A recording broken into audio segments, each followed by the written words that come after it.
X marks the spot for the best Padres content in town. That is the ball game, and that is a winner. You'll always be up to date on the Padres if you follow us on X at 97.3 The Fan SD. You won't regret it.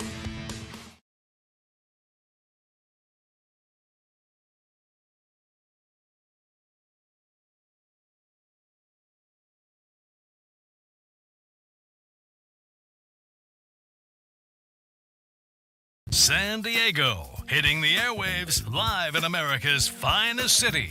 It's Annie and Elsten. Oh, what time is it? Time to kick it! A fresh local sports talk show about having a good time in the sunshine of San Diego. Guess I've been working so hard, I forgot what it's like to be hardly working. With your hosts, and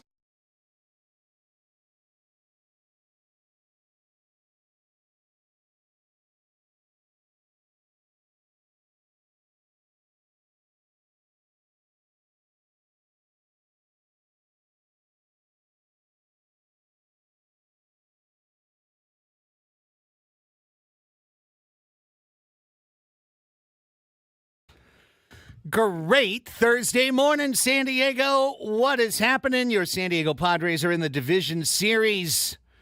The Braves are in the rearview mirror. And Dodger Mountain lies ahead. Its snowy peaks await. Game 1, Saturday in the city of Angels. Annie and Elsten here with you in San Diego to talk through it all.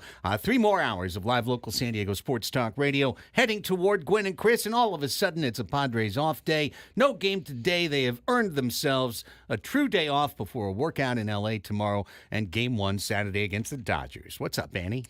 Well, it was a fun time there at Petco Park yesterday. Fans were obviously bringing it once again. Celebration in the clubhouse was a big one, as you would imagine it would be after they were able to clinch that wild card. But, I thought the Braves did their part in terms of trying to put up a good fight at the end. But the Padres did what had to be done and find themselves now in a position where they get to advance and want to keep the good times rolling. We're all together here in our Odyssey studios overlooking Murphy Canyon. Braden Suprenant with us as well after shepherding the round table from behind the scenes. Good morning, Braden. Good morning. Fired up, ready to go for 2 off days. Thank God the Padres have 2 off days. I'm glad the Padres aren't playing today, and it's the third time in the wild card where they'd have to play in 3 games potentially. No, thank you. Good thing they took care of business yesterday. Couple of days off, get the 2 days rest, and not as many days as the Dodgers, but maybe just enough days off where it doesn't start to get you rusty. So I'm looking forward to see what the Padres got against LA this weekend. Well, we got a fun one for you as usual because the first hour was taken up by the Roundtable presented by San Diego Roundtable Pizza Royalty. We jump right in to the deep hour. Deep dive, Padres Deep Dive Hour.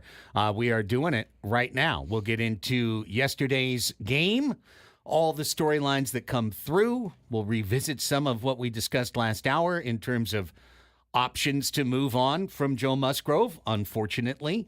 But in the middle of something like this, it's next man up, and unfortunately Musgrove's the man down now that will need to be replaced. We'll get to the top of the hour, of course, which will bring you the 12 o'clock sports fix and all the news of the day for Thursday, October 3rd. We'll continue forward. We'll play the match game today. Looking forward to that.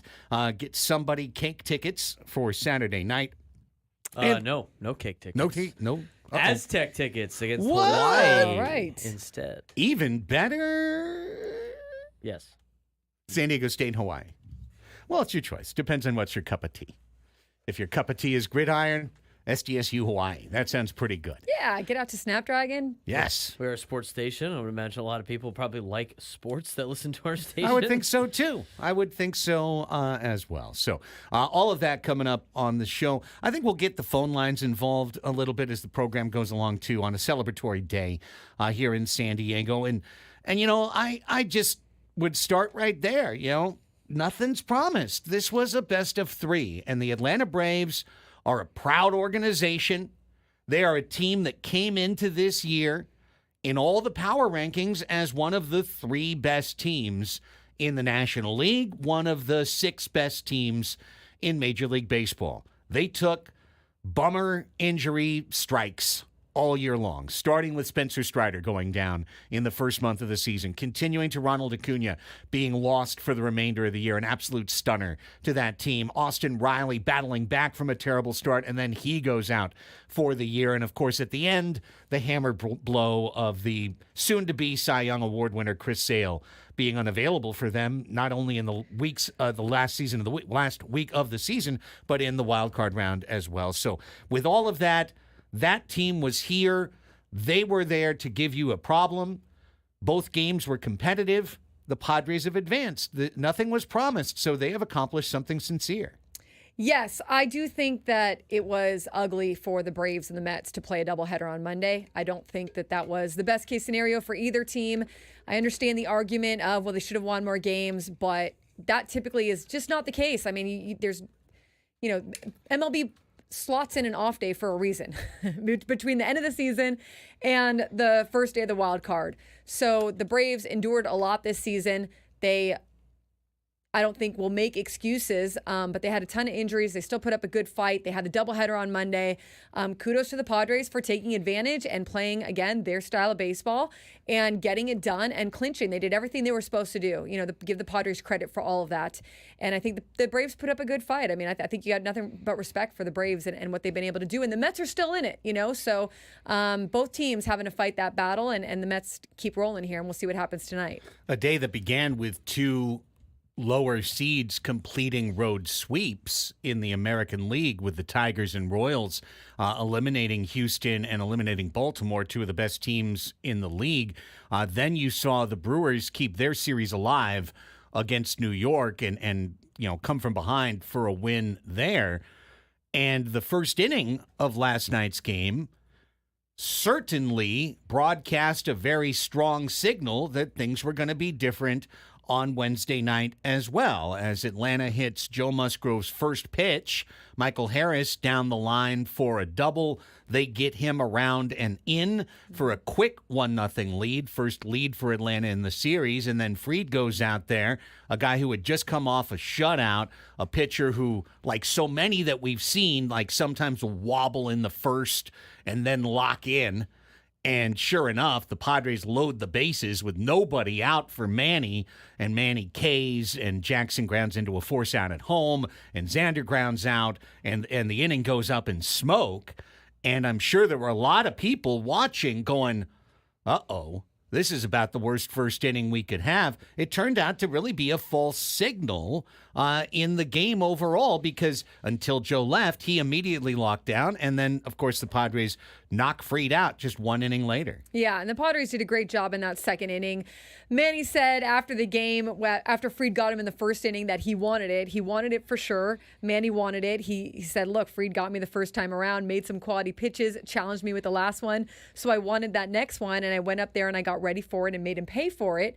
And that's what you do. I mean, like, that's kind of, against a really good pitcher like Fried, you have to obviously go up there and know what, take advantage of any kind of pitch that he leaves up for you to get, because he's not going to do it often. But he kind of unraveled there in that inning too. He couldn't get back on track, and the Padres made him pay for sure. Then Jackson Merrill comes up and hits a triple. It really, for the Padres in that second inning, after what happened in the first, showed, okay, we're going to flush it, and now we're going to go out there and we're going to get it done. And also that second inning was something we've seen from the Padres all year, stringing together hits, putting together sets of 4, 5, 6 hits in a row. They've done that. And after a home run, too. And after a home run. And we'll talk about Kyle Higashioka as we continue on. Obviously, I thought it was a good pick you made on the roundtable for an MVP of the series, because he set tones with those home runs. There's no question about it. He also did a great job behind the plate. But I would actually take it another step. Absolutely, the tone set there. But then Arizin Tatis had great at-bats to get on base afterwards. Those are 2 at-bats as well. And then those 2 guys run. And that creates a little bit of confusion in the Atlanta infield when Profar hits his little dribbler that winds, and all of a sudden you've got the situation for Manny, and then Manny comes through. He backs up his first inning, swing and a miss, not a great at-bat, by coming through, anticipating, putting it down the line. And right when he does that, okay, you're feeling really good about things. And then who's up next? the kid that they kept in the bottom of the order for the longest time, and they elevated him in September. And boy, what a difference it's made batting Jackson Merrill fifth. I think it's truly one of the most important. I think we're both going to just spit on our words all day after 2 straight long days downtown. But I think it's made one of the biggest differences to this lineup of any individual decision that Mike Schilt has made this year. He had his best hitter hitting 7th. Moving him up to 5th has interconnected him with the stars of the team so that he's getting hits that are driving them in for huge runs. Yeah, exactly. And he was called out at second in that first inning, and you could tell, he was like, what the hell? Thought he was safe. I mean, I honestly thought he was safe, but called out there at second. And with Jackson Merrill, the one thing you can be sure of is he's going to make you pay. He's one of those players that he's just like any of those other guys, right? Who wants to take some of that anger out on the baseball the next time he has a chance, right? So he got it done there. And look, for the Padres to put together a big inning like that and early in the game, obviously the Atlanta tried to come back and got close within a run towards the end of the game, but you just felt like, okay, like this is going to be hard for the Braves to catch up to because of who you have on the mound. But no, it was a really good thing to see. And Atlanta also, by the way, dropping a lot of balls. Like their fielding wasn't the best. It was those slow grounders, and they couldn't really get a handle on them. And then the guys were just too fast. They couldn't beat them. The guys were beating them out, the Padres players. So for Atlanta, it was like nothing was going right for them. And then Max Fried got hit. I saw him say after the game that things kind of unraveled for him after that. And he got out of that inning, but then he went and he sat down. And that's kind of sometimes when like the adrenaline lets up a little and you start to feel it a little bit more and the pain starts to get worse. And so for him, I think it was a tough one. Well, it was an exhausted Braves team. It was a Braves team that now it will be written went as far as it could possibly go. They didn't know that until they came here to play a 3-game series, and it's baseball, so anything could have happened. Something could have gone different, and they could have moved on and thought they were a team of destiny. But look at the Tigers. Right. Look at the Astros who are sitting at home. Look at the Royals. Yes. Look at Annie, a week ago, the Royals lost 7 games in a row and literally scored 4 runs in 5 games. 4 runs in 5 games. And then they go to Baltimore, and you know what they do? They score 3 runs in 2 games. Mm-hmm. And they win both of them. Yes, and I can't, I'm sure that those 2 teams, they definitely weren't the favorites coming in, and I doubt a lot of people picked them for both of that. Usually you have one team that's like a magical, underdog that makes it past, but for the Tigers to do it, and also the Royals, and also the Brewers to come back last night on a Jackson Chourio home run to tie the game or whatever. I know it was close there at the end of that ball game. Like, you just never know where the stars are going to come from. I mean, that's your rookie kind of going out there and getting it done. And so it's been a fun wild card series, but you can also see how it is a maddening wild card series. And it's on to the division series. A true day off, a workout day in L.A. tomorrow, and then it's time to go up the mountain. There's another Dodger dragon with blue scales. Unfortunately, it's got a samurai helmet now. Shohei Ohtani leads the Dodgers into the playoffs for the first time in his career. It's going to be the story of Major League Baseball. And, for all the talk that I heard both on Ben and Woods and even a little bit on the roundtable about, who's the underdog, who's this, who's that, give it a day when you get the next 128 stories in your inbox from Major League Baseball about every aspect of Shohei Ohtani being in the playoffs, and you will understand that the expectation of baseball, 100% the expectation of Major League Baseball, is for Shohei Ohtani to lead the Los Angeles Dodgers to the World's Championship this year. And for them to win, and for the story to have been that the team that could spend the most money bought the championship by buying the greatest player in the history of the sport, Shohei Ohtani. It is not unrealistic, unfair, or Dodger-loving, or anything other than respectful and honest to say that Shohei Ohtani is the greatest player in the history of Major League Baseball. No one has ever done what he has done. No one's done it as a hitter. No one's done it as a pitcher. No one's ever done it as both. Babe Ruth tried it for a couple years. Shohei Ohtani's done it his whole career. And the 1 year that he's not pitching, he goes 50-50 the first time in the history of Major League Baseball. He is your opponent this weekend. The expectation is he will lead them to victory. And the story will be, how do the Padres keep that from happening? And I mean, national pundits and whatnot, I mean, since the beginning of spring training, I've picked the Dodgers to be in the World Series, right? I mean, yes. The Dodgers to, like, the pressure is, the expectation for sure is for the Dodgers to advance and keep going. However, look, you have two good teams. I think Wood said it best. It's two heavyweights. It's not the same Dodgers team necessarily that they had at the beginning of the season, and it's not the same. They've lost a lot of players that haven't made it back. It's not the same Padres team because the Padres have added players and gotten players back healthy at the right time who are still with them and who have become really dominant as a team, right? So you have two teams that, like I said, have the best records in baseball since the All-Star break, number 1 and number 2. But the Dodgers have found ways to win the most games in baseball.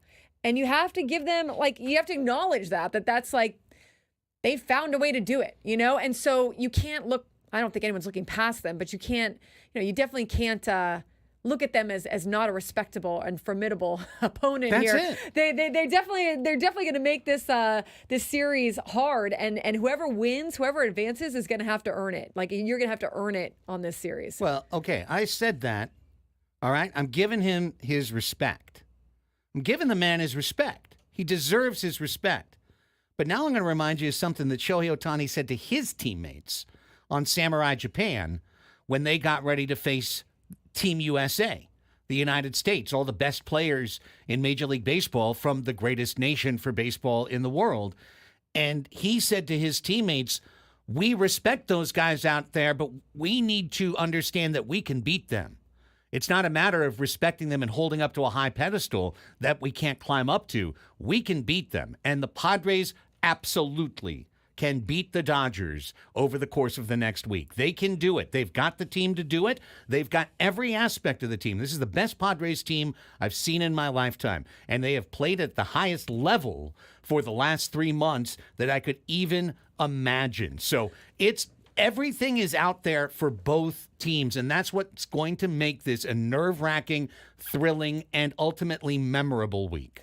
And if the Dodgers do win this series, if they plan to win this series, they're going to need more than Shohei. I mean, Shohei is of course, the difference maker and the one that all the eyes are going to be on, but they're going to have to get the contributions from their pitching staff. They're going to have to get the contributions up and down the lineup in some respects. It can't just be Shohei because we've seen it with this Dodgers offense. They can sputter at times, they can get a little bit congested at times and locked up, if they're not in the right particular order. The bottom of the order, I think, for them has gotten better since it was a more abysmal or more polarizing between the top and the bottom of the lineup at the beginning of the season. And I agree that their bullpen, for as many injuries as they've had and as many blown opportunities that they've had, especially kind of midway through the season, has improved. And remember, look, this is a best of 5, so you got to win 3. That's it. And so it's anybody's game, I think. I think the Padres have the edge with a more balanced roster, a better constructed roster, a roster that I think has less vulnerabilities, in my opinion. But the Dodgers, they're a great team. I mean, there's no getting around it. The Dodgers got a lot better at the deadline.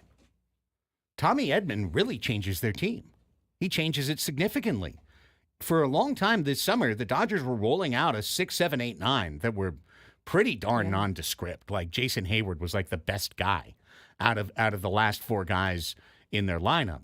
In the second half, Miguel Rojas hit 300. How did the last series fall apart for San Diego? They walked Miguel Rojas. And they hit Miguel Rojas in front of Ohtani. You can't do that this weekend. Here's one for tomorrow, Saturday, every day. I'm going to, put it up, top of the bulletin board. 7, 8, 9 hitters, L.A. cannot get on base in this series. You cannot let those guys get on in front of Ohtani and Betts. If you do that, the Dodgers will win the series, period. You don't do that, the Padres have a great chance to win the series. And the probables just came out. So it's Dylan Cease going against Jack Flaherty for the first game, which Jack Flaherty, a trade deadline acquisition. Not anyone who was in their original plans, but they've been forced to get more pitching because of all their injuries, right? And then on Sunday, Darvish and Yoshinobu Yamamoto, who's was out for a chunk of the year, just like Darvish was, but Yamamoto with a different injury, and who has been, I think, a wee bit inconsistent in terms of allowing some big innings at times. And he's been a 5-inning pitcher since he's come back for the most part. Exactly. So, but look, you look at it like this. It's 2 games in L.A., then an off day. Okay, so that you get to reset your bullpen kind of again. Then you start the series in San Diego. So that's what makes this all very tricky, right? I mean, it can really help you with the bullpen. You can really utilize guys on both sides Saturday and Sunday, and then rest on Monday, and then go back out at it. So I think it's going to be a fight to the finish. I think these might be the 2 best teams remaining in the tournament. I really do. Yeah. And they have to play in a 5-game series. So that adds a double layer of volatility to the series, because it can come down to a goose. You know, I mean, it can come down to a goose landing on the infield. If a goose lands on the infield again this year, then I think that you have to just believe in the mystical. Then like we'll go back and revisit the Seidler question from the roundtable. Right. If a goose comes and lands on the field, for the winner, so probably around that time, or kind of around the same time. Here we go. Dodger Mountain, dead ahead. Did everyone remember to bring their climbing gear? It is time to get after it. When we come back on the Padres Deep Dive Hour here on Annie and Elsten, let's hear a little bit from the clubhouse from yesterday. Dealer's choice, Braden. Give me the best sound. We'll listen to some of it when we come back. And obviously, this series win came at a very heavy cost yesterday as one of the team's leaders went down. For how long? We have no new injury information. All we can do is speculate on his replacement. We will talk about Joe Musgrove when we come back. It's Annie and Elsten. It's your midday hang. It's Padre playoff time. We're on to the division series, and we're talking all about it with you on San Diego's #1 sports station, 97.3 The Fan.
Baseball coverage on 97.3. The Fan is presented by T-Mobile.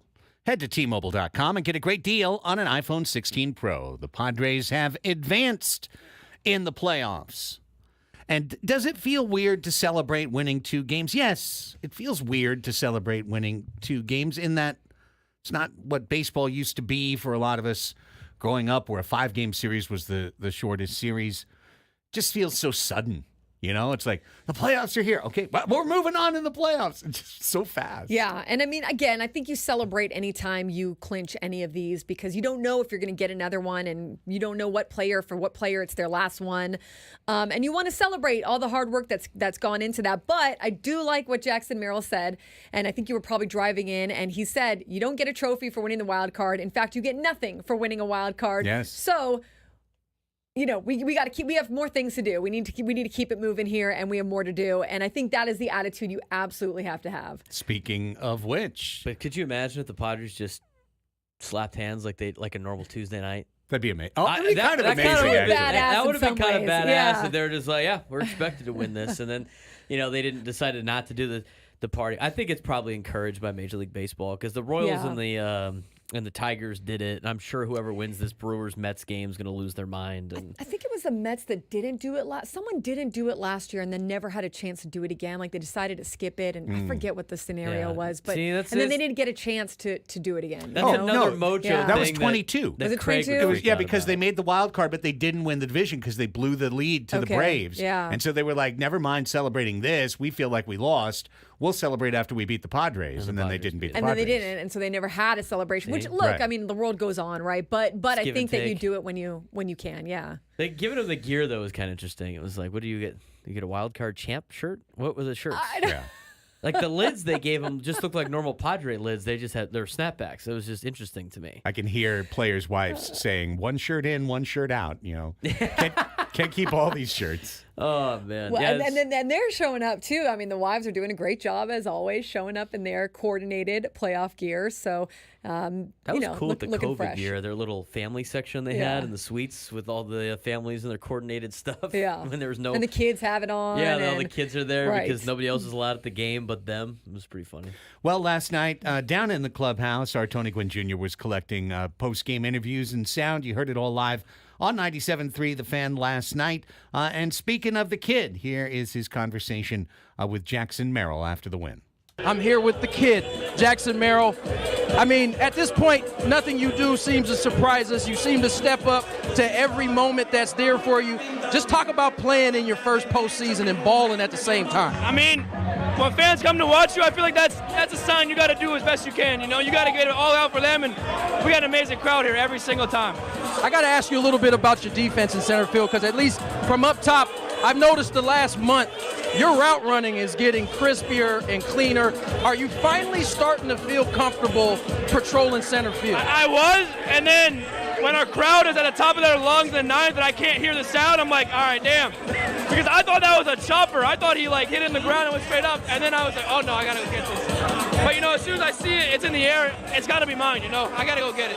That's been your attitude all year. I mean, at the plate right now, you're dialed in, it seems like, hitting the ball all over the field.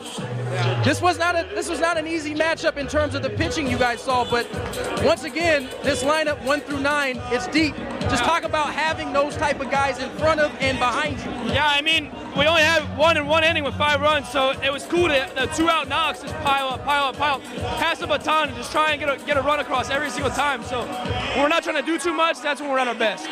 That's been your model since the first day we talked in Korea. It's continued throughout the rest of this team. One of the things that I think I get a chance to see and that folks get a chance to see is your passion for this game. You, no matter what the situation is, you seem to be always carrying a high energy. Just talk, is that part of who you are and your role on this team? In my opinion, in my point of view, like, it's baseball, and once that at-bat is over, or once that play is over, you don't get it back.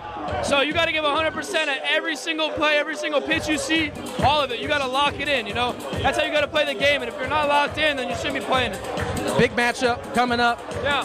Crosstown rival in the Los Angeles Dodgers. Yeah, it's going to be loud. It's going to be loud. It's going to be a battle, but, you know, I'm confident in our guys. Enjoy yourself, my friend. Let's go. Come on. It's a big town. How do you not?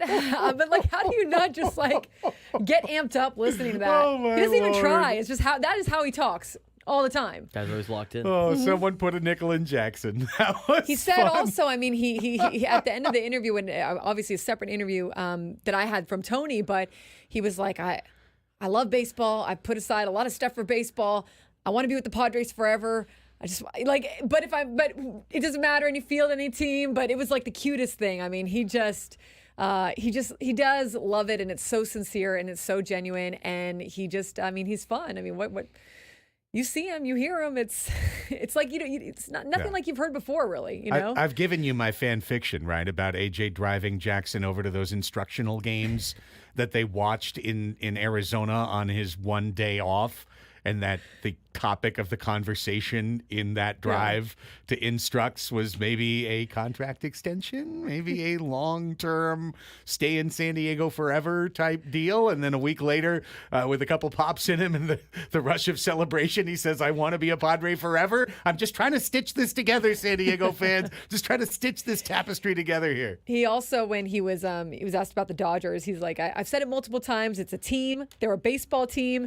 No matter how good they are, what players they have, we play our game. We can beat them. Just normalizing is very much, like I said, he and Mike Schultz have been built for each other. They're very much about normalizing everything. And even Manny last night was like, I'm not thinking about the Dodgers right now. Like, we're just celebrating what we're doing right now, and then we're going to turn the page and we're going to get ready for them because we know they're going to be ready for us.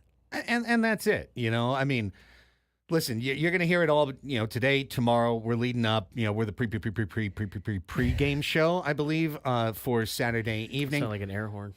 Pre-game show. No games now until Saturday evening, so there's a lot of pre happening. There is. Yes. And I just, this is, again, I don't tell anyone else how to fan. I'm only telling you how I treat this thing. I have so much respect for this Padres team, and I'm not putting anything in front of them. I'm not putting anything over them.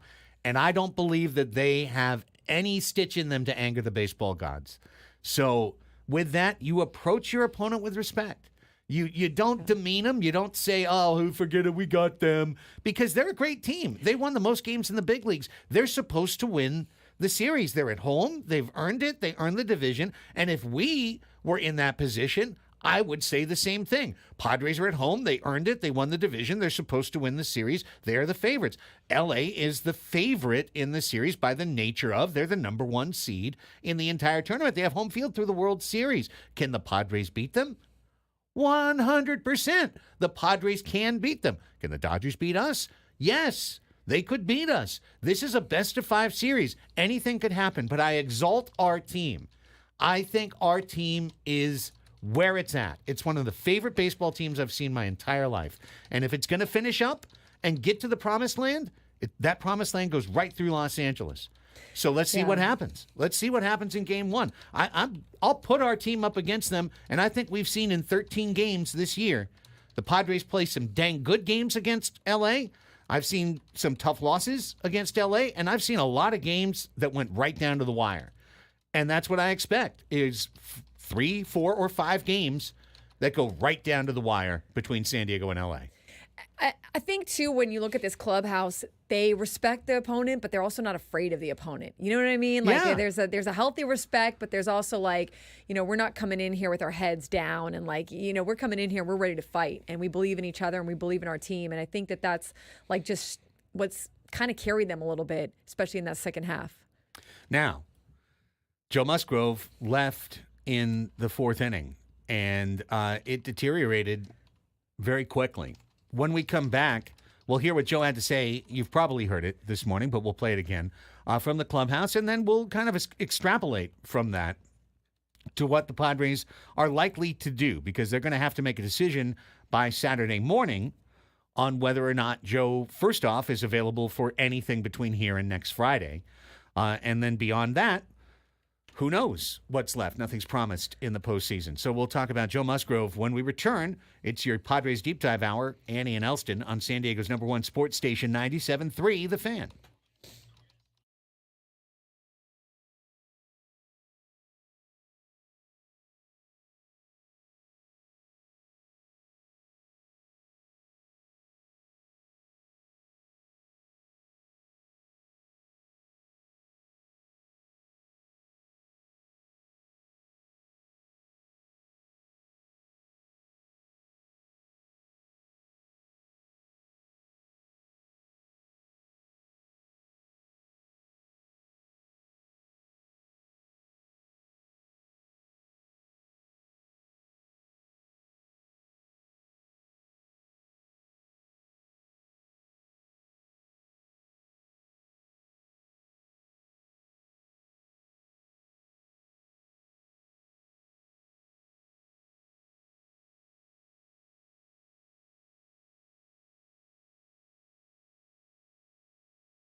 The Odyssey app lets you jump back to the moments you missed on 97.3 The Fan. So while you're listening to 97.3 The Fan, you can see what you missed and click to listen on demand. If you missed a guest feature or something crazy that happened earlier, we've got you covered. Download the free Odyssey app, search 97.3 The Fan, tap earlier today, and you can begin. It is the Andy and Elsten Padres Deep Dive Hour, which has just been renewed through next Wednesday. Another short-term contract has been signed to keep the Padres Deep Dive Hour alive. I think that at the Wednesday game, the person who throws out the first pitch, it should be the one and only Andy Green. Huh? Andy Green's prophetic Dodgers-Padres speech from, I forget what year it was. It was like 19, wasn't it? Yeah, Yes. I think there's a lot of credit that should go to him. Absolutely. He started the ball rolling. Interesting. Andy Green. Andy Green. Think yeah, he still. we played think he it. Do you didn't remember block, it? Yeah, I remember Okay, it. yeah. Think he hasn't blocked Preller like on his phone. He didn't remove his I contact. don't know. Possibly. And then we're coming. We're coming. That's right. We're coming. We're coming. Whoa. We're coming. Settle down. They're coming. Settle down, Andy. He said, what did he say, Braden? First, we got to win You got to. the We're going to series. start winning games. Then we're going to start winning series. Now, I think then he And did then we'll say we start got to win the winning division, but they Then didn't we'll do that. start But winning seasons against That's those right. guys, which they did win the They season. did win the against them. season, right? Then they'll start winning divisions next year. Maybe. Hopefully. Yeah. You never know. Or So- divisional series. I'll take a divisional series every time. Every time. This is the rubber match of divisional series, by the way. It is. They won the first one. We won the second. There's game 3. It's Roll all match- true. Oh, yeah, it's true. Mhm. 2020, 2022, 2024.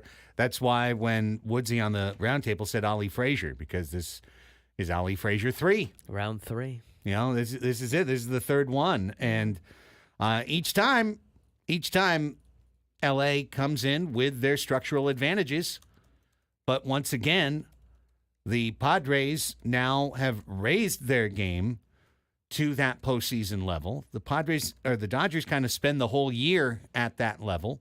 So this is where I feel like they start to lose a little bit of their advantage. Nonetheless, one of the big advantages the Padres had over LA was the idea of having 4 starters that are better than the starters that Los Angeles has. That number is now down to 3 plus, I don't know, after Joe Musgrove left yesterday in the 4th inning.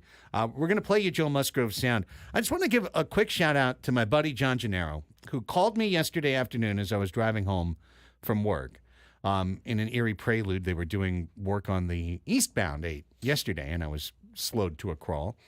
And he called me up, and he's like, hey, talk me off the ledge, because this was at 2:30 or 2:15 yesterday, all right? He goes, talk me off the ledge because I think Joe Musgrove's hurt. I said, what? I was legitimately confused. And he goes, I was watching back that Padres-Dodgers game, and Joe Musgrove is cruising, and he gets into the 7th inning, and the first pitch he throws is way outside, and they cut to the dugout, and all of a sudden, Schilt and Niebla are on the phone to get somebody up after one pitch. And then the next 3 pitches are outside, and then he gives up a home run. And they took him out. I think he's hurt. Why isn't anyone talking about this? And I went, well, wait a second. He stayed in the game after he gave up the home run, and he got another out. And then they took him out when a left-handed hitter was coming up. You know, so if he was hurt, why would they leave him in to pitch another batter? Plus the game state, which was a 2-0 game in the 7th that had just turned into a 2-2 game in the 7th. The game status would dictate taking the starting pitcher out. When you and I talked about it the next day, I said I was a little surprised he was given the chance to start the 7th inning in a 2-0 game. So maybe the game status of that particular situation late in the game, he gives up a couple base runners and comes out. Annie, maybe John was right on actually something he saw that we all missed because, of course, the Padres, who have no reason to, did not disclose that Joe Musgrove struggled physically all week long leading into this. They said it last night. He had a quote-unquote tough week. And then now, after 3 innings that looked good, all of a sudden, in a matter of a couple, 3 pitches, Joe Musgrove was out of the game with elbow pain. I mean, I have no idea. I'm going to trust Joe on here. That I mean, look, Joe is has said he's been dealing with this tightness for a few weeks now, and he's pitched gems in the middle of it. And when you look at what he did before he went on the injured list, he pitched quality starts before going on the injured list when he was on it for an extended period of time. Joe, this is what Joe does. Joe pitches through injury. Joe pitches through pain. Joe gave no indication that this was going to be something that would maybe take him out for a while. And I think that, I mean, I can't get inside Joe's brain right now, but I think that you got to give him the credit for the quality starts and the absolute. I mean, he's really dominated since he's come off the injured list. I always point out that 1 6-run inning because I feel like you have to, right? But besides that, it's like the ERA is a 1.09 or whatever. So I don't, he's clearly been dealing with something, but probably every pitcher will tell you they're dealing with something right now. And for him to be able to work through it is something that he's used to. He's used to pushing through or working through some injury in his career. Okay, yeah, but also he missed over 2.5 months due to an elbow injury this year. So I mean, yeah. So I just can't elide the fact that he's hurt. Now, I mean, yeah, he pitched through pain, but I think he. Okay, well, no, but now I'm he's not gotten going to hurt. speculate on why he was taken off the field, for what reason before. I don't know. I know he came off the field yesterday because he was hurt. That's right. Whether or not it was bothering him in the starts before, because he's talked a lot about how he'll go out for a start and he'll feel fine, and it's the process in between. It's the weeks in between that when he's rehabbing or the bullpens in between starts where he feels the pain. So I don't know exactly when he was or wasn't feeling something. But I do think that for him, I saw a lot of people asking last night, well, why didn't they take him off the field? Why did they let him pitch? And it's because you got to look at his numbers. You got to look at who he is as a pitcher. And then you got to look at the fact that they've got more information than any of us do. So they've got to partner with him. If he's saying he's good to go and he's saying he can do it, and they're not seeing anything structurally wrong at the time or anything that could really hurt him, in some major way, they've got to trust him at that point, and he's got to trust himself. But then you saw last night where it just kind of caught up, and Kyle Higashioka noticed it, and Joe said, I'm glad Kyle came out to stop me because it was too much. It just got to be where it was too much. But he's certainly dealing with something, and he said for a few weeks now, and this week in particular leading up to this start yesterday, he said was in particular very tough.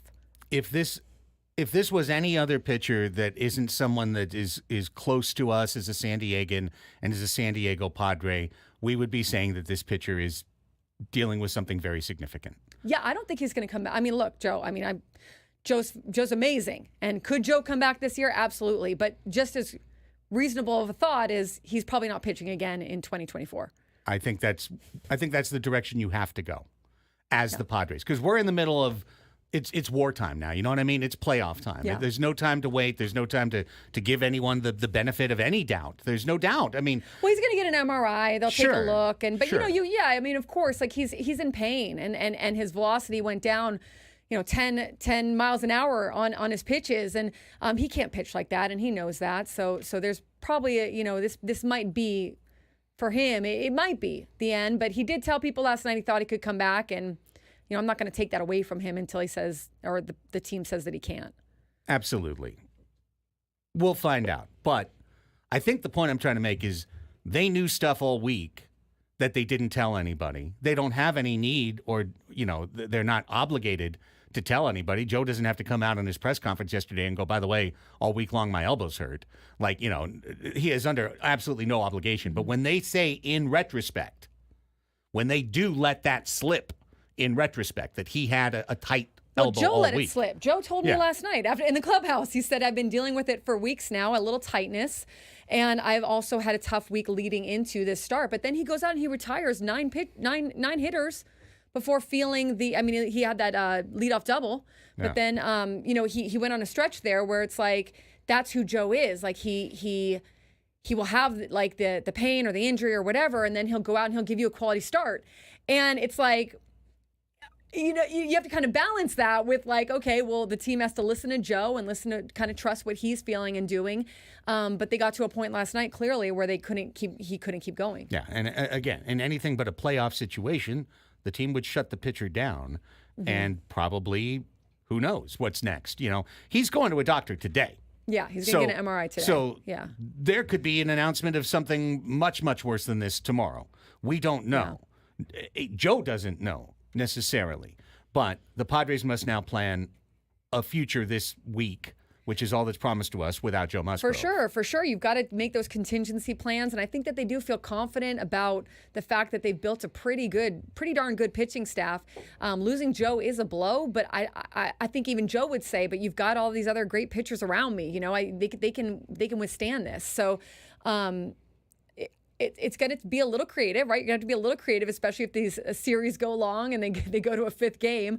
However, I do think that, look, what are the Dodgers looking at? They're looking at Jack Flaherty and Yoshinobu Yamamoto, and then who do they have for their next starts, Walker right? Buehler. Yeah, it's going to be Walker Buehler, Landon Knack. That'll be their four-person rotation. There you go. So they're kind of in the same position, and I would say even maybe the Padres have an advantage there with the pitching rotation. So, yeah. It's going to be close. It's going to be a very well-balanced fight in terms of the teams having both maybe not equally, but both having talent in different places in their teams. Yeah, this reduces one of our major advantages. Joe was a big-time advantage going into this series. And now that's Martin Perez. That's almost undoubtedly Martin Perez. And I'll just say what I said on the roundtable again. When you say, Game 4 is Martin Perez, that doesn't mean Martin Perez until he gives up 6 runs and the Padres are down 6-2. It means Martin Perez one time through the order, if he makes it. And if he makes it one time through the order, maybe you give him the top third of the order a second time because you've got the lefties in Shohei and you've got the lefty, theoretically, in Freddie Freeman. We'll find out Freddie Freeman's availability. That's another lingering question over this series. Is Freeman healthy? And if he is healthy, how can he perform? Is he healthy enough to be good, or is he just healthy enough to be on the field? So, another one of those questions. But I firmly believe that if and when it gets to that situation, that the Padres will treat it as a hybrid bullpen day with Perez serving as an opener, essentially, as somebody who just goes out there, forces the lineup to be set, and then goes against them. And listen, if he gets roughed up even a little bit, you go right to the bullpen. But otherwise, you're setting it up for Hoying to come in after him, throwing the sinker ball, Morejon after that, and then you just roll through your bullpen in Game 4, and you try and lock it down that way. I think that's how you handle it.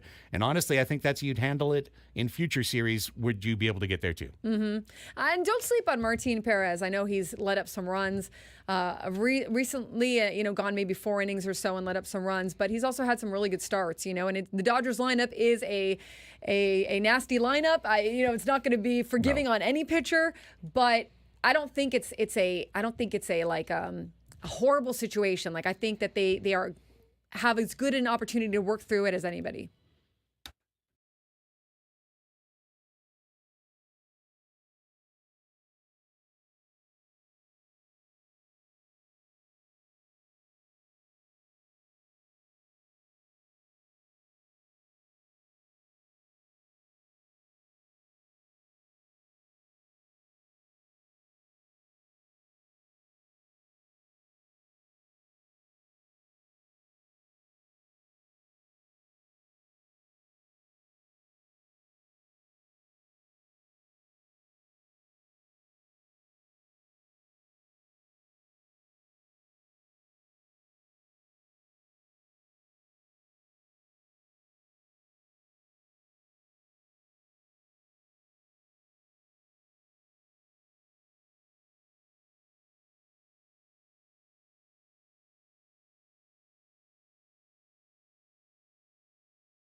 It is lunchtime on Thursday. Sun is shining upon America's finest city.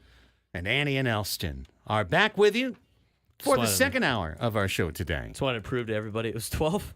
There it is. There it is. There's the clock. It's about damn time is It's what 12, it says right yeah. above that. About damn time. 12 as well. Oh, no, it's 12:01. It's not as fun anymore. Fair enough. Well, Annie Heilbrunn, Craig Elsten, Braden Soprano here with you on the Annie and Elsten Show, your midday hang. Go until 2. Gwen and Chris will join you from 2 until 6.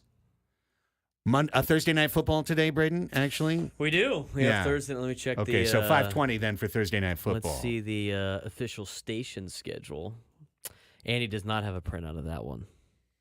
Nor do I. Nor do I. Yeah, we got Bucks and Adam Klug's Falcons tonight. Oh, who cares about that game? On Thursday night football. What a drag of a game. Bucks, Falcons? Yeah. I wonder if is that the only reason we're carrying it because Adam is a Falcons fan? Is that why? Well, we carry all the Thursday games that don't. I think the Scrappy Chronicles would do better, frankly. But that's just me. That's just me tweaking you on the nose, Adam. Is he going to be able to watch?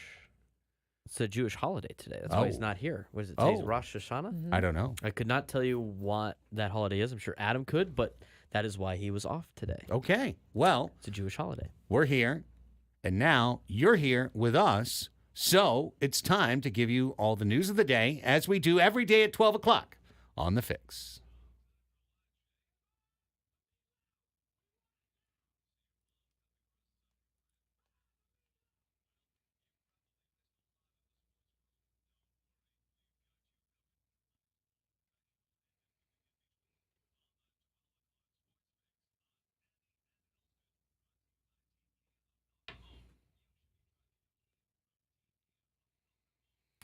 Your sports news of the day presented digestibly right alongside your lunch choice. It's the 12 o'clock Sports Fix, and it gets you started with postseason and teams out of their season baseball news. Cancun season. 1, 2, 3, Cancun. Well, we'll start with the Mets, who are still in it, at least for today.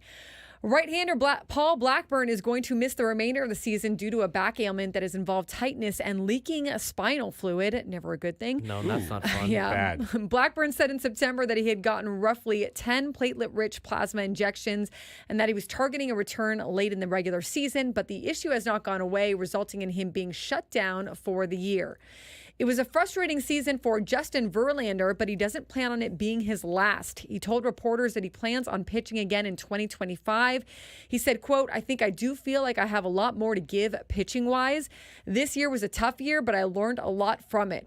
Verlander was only able to make 17 starts and log 90 1/3 innings due to injuries. In the aftermath of their elimination at the hands of the Royals, the Orioles announced that rookie outfielder Colton Cowser broke his left hand. There's no indication the injury will require surgery, but it could have some level of impact on his offseason. The injury occurred on one of the most consequential plays of yesterday's loss, and he was hit by a fastball in that one. The Padres clinched the Wild Card Series last night with a win over the Braves. They advanced to the NLDS, and they will now face the Dodgers Saturday night in Los Angeles. Off day today, and they will have a workout on the field in Dodger Stadium tomorrow. And with that, here's Braden to let you know about the big wild card game that happened yesterday and the one that's happening today. Yeah, 4 games yesterday. 3 of the wild card series ended in a sweep. The Tigers swept the Astros with a 5-2 win yesterday in Houston. Tigers with the 5-2 win go send the Astros 0-2 barbecue. We'll see you later. Josh Hader gave up some noise there late. Presley actually got tagged with the loss. Gunther with the win. Vest got a save. And I totally forgot about this until yesterday. A.J. Hinch goes in there and beats the club that basically blamed him for all of the cheating scandals in Houston. So he gets his revenge against the Houston A little irony Astros. there. Yeah, he went in there and were they banging on trash cans over the Detroit dugout? Is that why they were able to win? And just one bullpen arm after another. Just completely bringing them in and taking them out. That's right.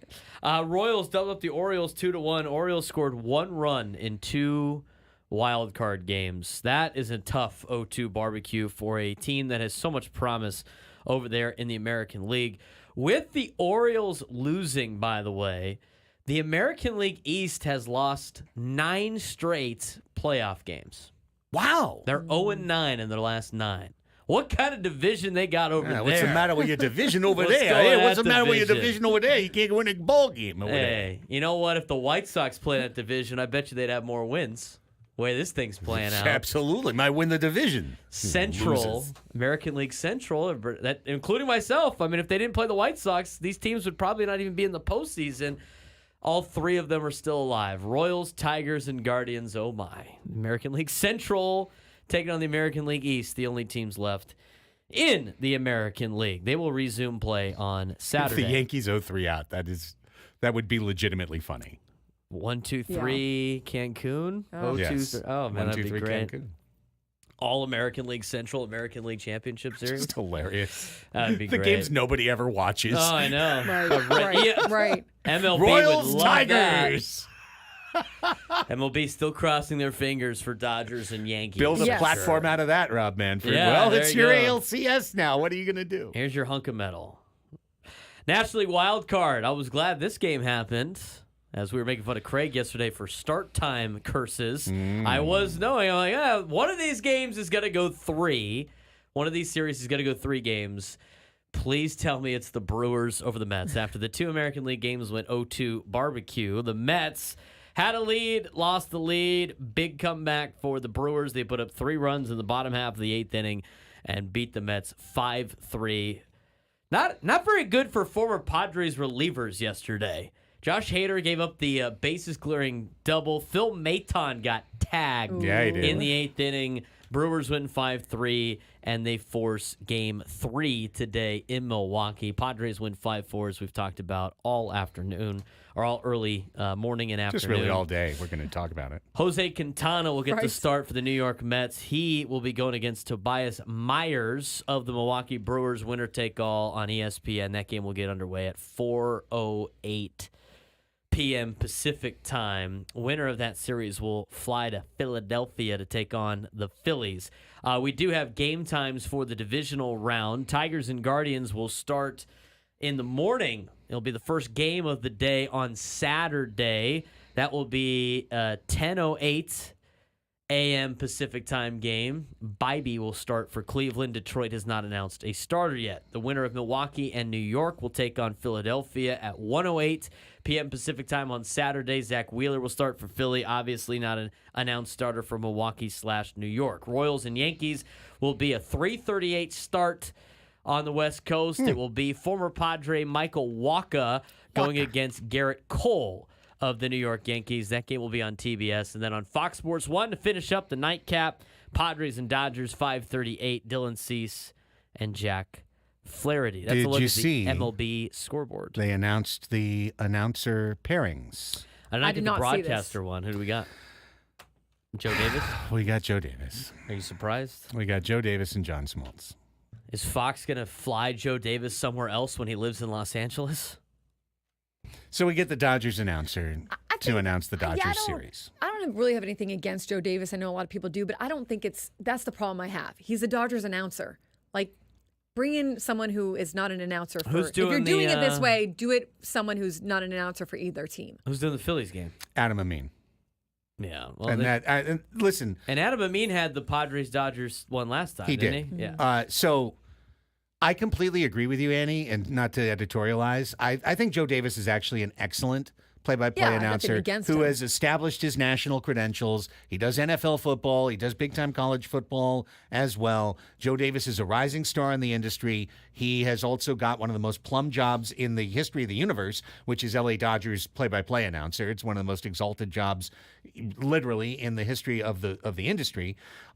So I get that. But when you hold that job, to also just say that a young man in his 30s is going to be inherently objective to the moment, I mean, that's amazing. It's one thing to say that Vince Scully could do that at age 65 or something.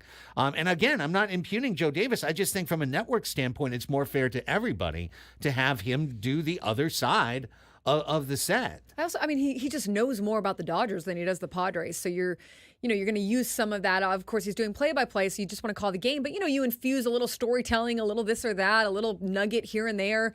And he's going to have to, I guess, brush up on his Padres knowledge. Yeah, I mean, it's fine, except we've just got that cut of him, cancel the parade. That's why they play the games. Right. It's it just seems like they could have avoided this easily. Yeah. Well, I also, by the way, not for nothing, heard Joe Davis do a discussion with Oral Hershiser a couple weeks ago, and which one are you more scared of, Oral?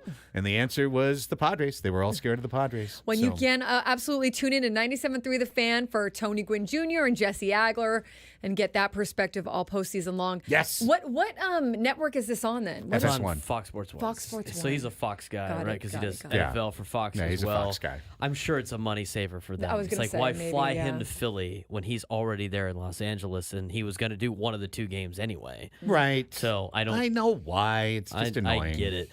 Joe Davis is good. He's a really good play-by-play guy. I don't think he's that biased when he does the national games. I just think naturally, as Padres fans, we think he is because we're used to very much San Diego broadcasts all the time. And when you get to national broadcasts, the mention of any team is like ridiculous to most people.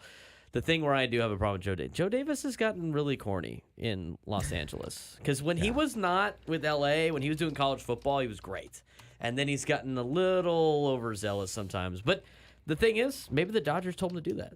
Like, we don't know that part either. He's fine. We're being parochial right now. I accept it. I accept my Hot own take personal here. parochialism. Hot take here. I miss Joe Buck doing baseball games. Really? I do. I think Joe Buck was the best. Because when I heard Joe Buck's voice, I knew it was playoff baseball. I'm cool. I like Joe Buck. I'd trade him for Joe Davis today, but yeah, I'm cool. Only because of that. Okay, moving on. Maybe it could be a good thing for the Padres because if they're scoring, you got to get like Joe Davis calling your Davis runs, being excited. your go-ahead runs, and yeah exactly. I miss Joe Buck. Hot take. I don't care if he likes baseball or not. He's good at what he does. And that's why he gets paid the most money out of anybody in broadcasting. Joe Davis is good. Everything's fine. We're being parochial. We like our own thing, okay? And we're playing their thing, and we don't want their thing announcing their thing. We want our thing. That's it. What if they did Joe Davis and Mark Grant? Oh, man. That would have been fun. Don Orsillo and Oral Hershiser for that game would be one. super weird. That's game one. And then Don does the paper snap, and Oral's like, what are you doing? That should be game one. Cancel the parade. Play-by-play guy, and Scanlon to do sidelines for the first one. Then you flip it for the other game, so then you get Joe Davis, whoever their sideline person is, and Mark Grant for game two. Back and forth we go. All right. I've got news. Here it comes. I'm down. Inter Miami is your MLS Supporters Shield winner. They cinched the best record in the league yesterday with a 3-2 win over the Columbus Crew. Lionel Messi only played in just under half of Miami's games this year, but he is on track to be MLS MVP nonetheless because basically he wins every single game he plays. He scored the first 2 goals of the 3, and then he set up the third. So he's good. He's good at soccer. And Inter Miami is good, and now they have home field throughout the MLS Cup playoffs.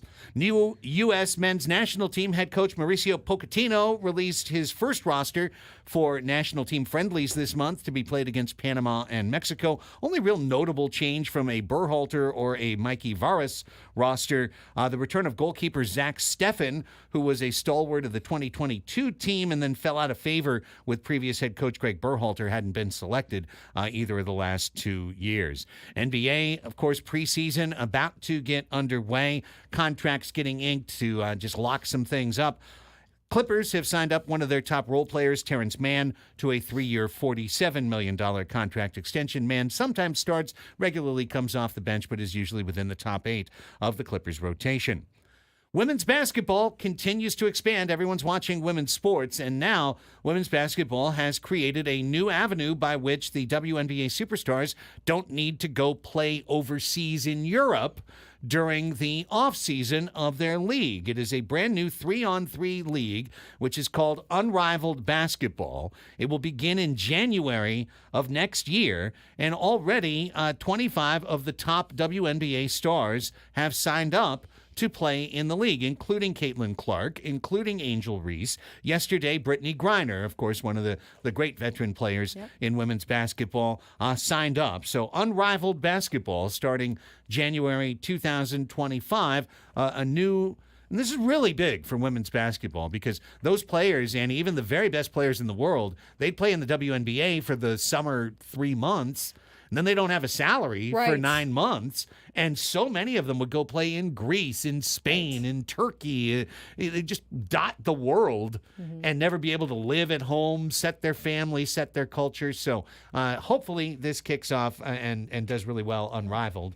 3-on-3 league sounds exciting. Speaking of Caitlin Clark, she won the WNBA Rookie of the Year yesterday. No surprise. No surprise. Yeah, 66 out of 67 first place votes. Back to Braden for the football news. Good news, everyone. CalPreps.com is back. Congratulations. Round of applause. You paid your bills. It's great. They got their paycheck from CBS, who realized that it was more of a big deal than they originally thought. They literally paid their bill and their electricity came back on, you know? Yeah, right, exactly. They had to threaten it. They had to threaten it, though, and everybody had to, talk to their local people about it. But it's back. So I checked it today, and it was up and running, so we'll have a full report on that tomorrow. I was going to look to see if there's no Thursday games tonight for high school football. I guess we have enough refs or something. No Thursday night games tonight in San Diego high school football. All Friday games this weekend, which is great to see. Obviously, a lot of buys still this week after a lot of buys last week. That's your high school football report. As for college football / NFL, Raiders head coach Antonio Pierce was slapped with an 8-year show cause order because of violations that occurred when he was an assistant coach at Arizona State, the NCAA announced Thursday. Most of the violations were related to what the NCAA referred to as a, quote, scheme. They called it a scheme. A scheme? Orchestrated by Pierce to circumvent restrictions in place during COVID-19. Pierce facilitated impermissible recruiting contact with 35 prospects, including tryouts, football facility tours, and entertainment. Who knows what entertainment? Entertainment. Okay. A vague term. Entertainment. Pause. Okay. It was also determined he directed an assistant to engage in tampering with a player enrolled at another school and traveled out of state to observe and meet with prospects during recruiting dead period. In arriving at an 8-year show cause order for Pierce, the panel emphasized his role as the ringleader in orchestrating the recruiting violations, according to the report from the NCAA.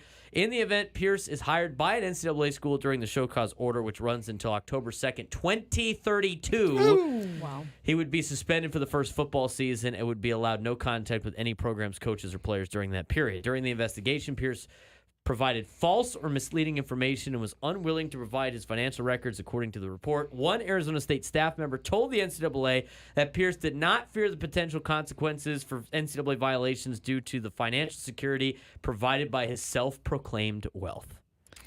They could do whatever they want because I'm rich and I don't care, is basically what that says. Just quick follow-up question. So all of these violations for recruiting, this was under ASU head coach Herm Edwards, Correct. Right? How did Herm do with all of those ill-gotten recruits? How did that work out for him? They didn't do very well, and most of them, like Jaden Daniels, who's the starting quarterback for the Commanders, ended up leaving at some point. In the 67-page report, there are several mentions of former booster Regina Jackson, the mother of former Arizona State and current Washington Commanders quarterback Jalen Daniels, who assisted with setting up impermissible campus visits and other violations. Daniels transferred from ASU to LSU after the 2021 season, won the Heisman in 2023, selected number 2 in the 2024 draft by the Commanders. In April, the NCAA punished Arizona State with 4 years of probation, an undisclosed fine, vacated games in which ineligible players competed, reduced scholarships, and recruiting restrictions. So the only ones that really lose in this are the current players at Arizona State that had nothing to do with any of this. Great. Pierce was hired by Wonderful. Herm Edwards, as you mentioned, December 2017, was promoted to associate head coach, co-DC. As an Arizona Wildcat that he is, maybe he just tried to sabotage Arizona State. And this was a long plot. In order to do that, Just a long con. You know what, though, Craig? It's not crazy. It's college sports. You never know. The Territorial Cup might be staying in Tucson for a while because of what Antonio Pierce did. But again, this is how dumb college athletics is. Antonio Pierce is like, so what? I got all this money. I'm coaching the Raiders now. Yeah. Herm Edwards is back on ESPN. He Right. doesn't care. Yeah. And the players that are there now that had nothing to do with this because they were in high school cannot like participate in postseason events, Right. and they have less scholarships now. And it's like, wow, we really stuck it to the school. You didn't stick it to anybody but the kids that had nothing to do with this. And this is why all these kids are like, I'm going to get mine now because this is BS. Yeah. This is where they screw Yeah. up all the time. It's legal. Even though I'm against the paying on a lot of things, this is where the NCAA messes up all the time and gives people like me and all of us a reason to hate them for no reason. Unreal. I have a small addition here. All right, forget an the NFL email then. that. Sorry. Oh, what, Thought you were It'll done. be very quick. Sorry, I thought Tyreek you were Hill's done. committed to the Dolphins. Have been a frustrating season. He was complaining on the sideline. They stink. I'm just focused on right here and right now. I've got a beautiful team here. Sure you do. I want to be a part of it, Hill said. Yada, yada, yada, yada. He's not Devontae Adams, not asking for a trade. Versatile running back Roger Craig, former MVP Ken Anderson, and key member of the Steel Curtain defense L.C. Greenwood among the players who advanced to the next stage in the seniors category for the 2025 Pro Football Hall of Fame Interesting. class. I always thought Roger Craig could have made it. So now Yeah. they have the senior class to get some of these guys in. So those are some of the noticeable senior class. Sterling Sharp was on there as well, for everybody that pays attention to the Hall of Fame. But that is that. Annie has an update. The Padres just announced that they're going to host watch parties I at saw Petco that. Park for Saturday and Sunday's games. Nice. So the information, if you're wanting to look into that, Padres.com/watch party. It's going to be $5 admission per person, but the net ticket proceeds benefit the Padres Foundation. So it'll be in Gallagher Square, it sounds like. So I've seen a lot of people asking about that. Did you say how much? $5. $5. $5. Yeah, Seems five fair. bucks. Get into Gallagher Square. Yeah. Watch the game on the big screen. You know, Right. obviously they will be able to staff concessions Right. out there. So Yes. Padres make money on concessions, and then whatever they get beyond break even, they donate to their foundation. Right. Fans will be able to enjoy the new amenities, photo opportunities, other activities throughout the park, and the team store will be open. Of course. Of course. Good. Very good news. But a cool thing, I think some people did want to try to watch it with Yeah. other fans, and so for $5 you can get in there and No, check I it mean, out if absolutely. you want. Yeah. Road games are the time for watch parties. Yeah, and again, It's kinda net fun. ticket proceeds benefit the Padres Foundation. So I mean, that's you cool. always want to look for a place to go. Everybody's always looking for a bar to go, but sometimes those are tight. You can't find a place to sit. Open up the ballpark. When we come back, 12 o'clock Sports Fix in the rear view mirror. Let's take a look at some of the action from elsewhere around the league. We chatted through it, but Craig's boy. yeah, it's just time to talk about Josh JH. Hader. Let's get into it. Yeah, He's still living rent free in my head, obviously. They made such a mistake selling Haterade. He's drinking a different Haterade right Yeah, now. they made. That's just tempting. The fates of your team when you Yes. sell a drink called Never Haterade. anger the baseball. It's called gods. a Haterade because after one, he ain't showing up the And they next just day. brought it in for the postseason, Oh, man. Yeah, well, you know what? You can't get more than one day out of Hater. So once you knew that was coming, it was 1, 2, 3, Cancun. Schadenfreude when we return. Annie and Elsten on San Diego's #1 sports station, 97.3 The Fan.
1229 here on 97.3 The Fan, the Annie and Elsten show, alongside Braden Suprenant as we take you through a Thursday in which the Padres have clinched the wild card series and are now getting ready to take on the Dodgers in the National League Division Series, which starts Saturday in Los Angeles. A lot of Padres talk between now and then, and we've certainly been doing that this morning. If you missed it, catch our roundtable at 10 a.m. We went through a deep dive at 11 a.m., and now we're going to get into even some more in this hour. I was just trying to round up match game competidores because didn't even realize it, but Braden told me Adam's out, normal member of the panel. On the Red Greg was over there doing some sort of contest. He had the on-air light on. John and Tammy are still here, so... Match game panel to be determined. 3 of us are here, but we're going to find somebody from our country brethren to come on over and get you Aztec football tickets, which is what we're doing in the next segment. Right now, a chance to kind of look at all the other series that took place in Major League Baseball yesterday and some of the teams that are out of it now. The Houston Astros are out of it now. 0-2. See you later. 0-2 barbecue. So sorry about it. They lost to the number 6 seed, the Detroit Tigers. The Tigers are on their own little magical run. Yeah, Tigtober. Line Yes. for all the Astros. And also kind of, well, it depends, I guess, on if they make it past this next round. But, it's not like they have a ton of experienced postseason veterans on their teams. They have a lot of young guys, and they're getting it done. They are. Javi Baez on that team. I don't even know. Did he make the roster? Do we even know? That's actually a really good question. I forgot he signed that deal with the Tigers, but did he make the team for the postseason? I don't even think hurt? he played. He finished 2024 with a 184 batting average. He's honestly maybe the worst contract in all of Major League Baseball. One of the worst contracts in baseball history. Oh, 100%. To be sure. And, he did not play. There's some dude named Sweeney hitting 143 at shortstop, who they like better probably. Yep, he's not. He didn't play in the postseason. Think about that for just a second. You're the Detroit Tigers.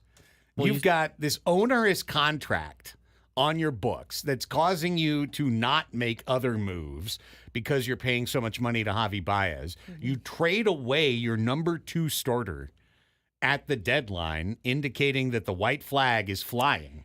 Yes. I mean, they traded away good players on their team because they were essentially saying, we're not going to go to the postseason. Yeah. Not going to happen for us this year. And then they just went to the postseason.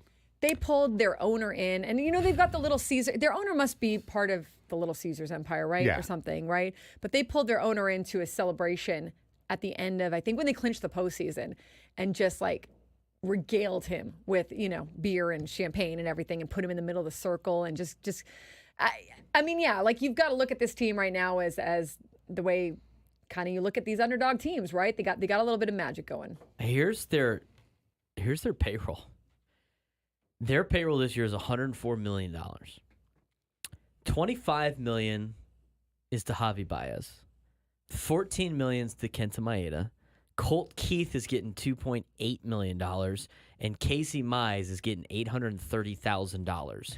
They have arbitration-eligible players, Tariq Skubal, 2.6, Jake Rogers, 1.7, Akil Baddoo, 1.5.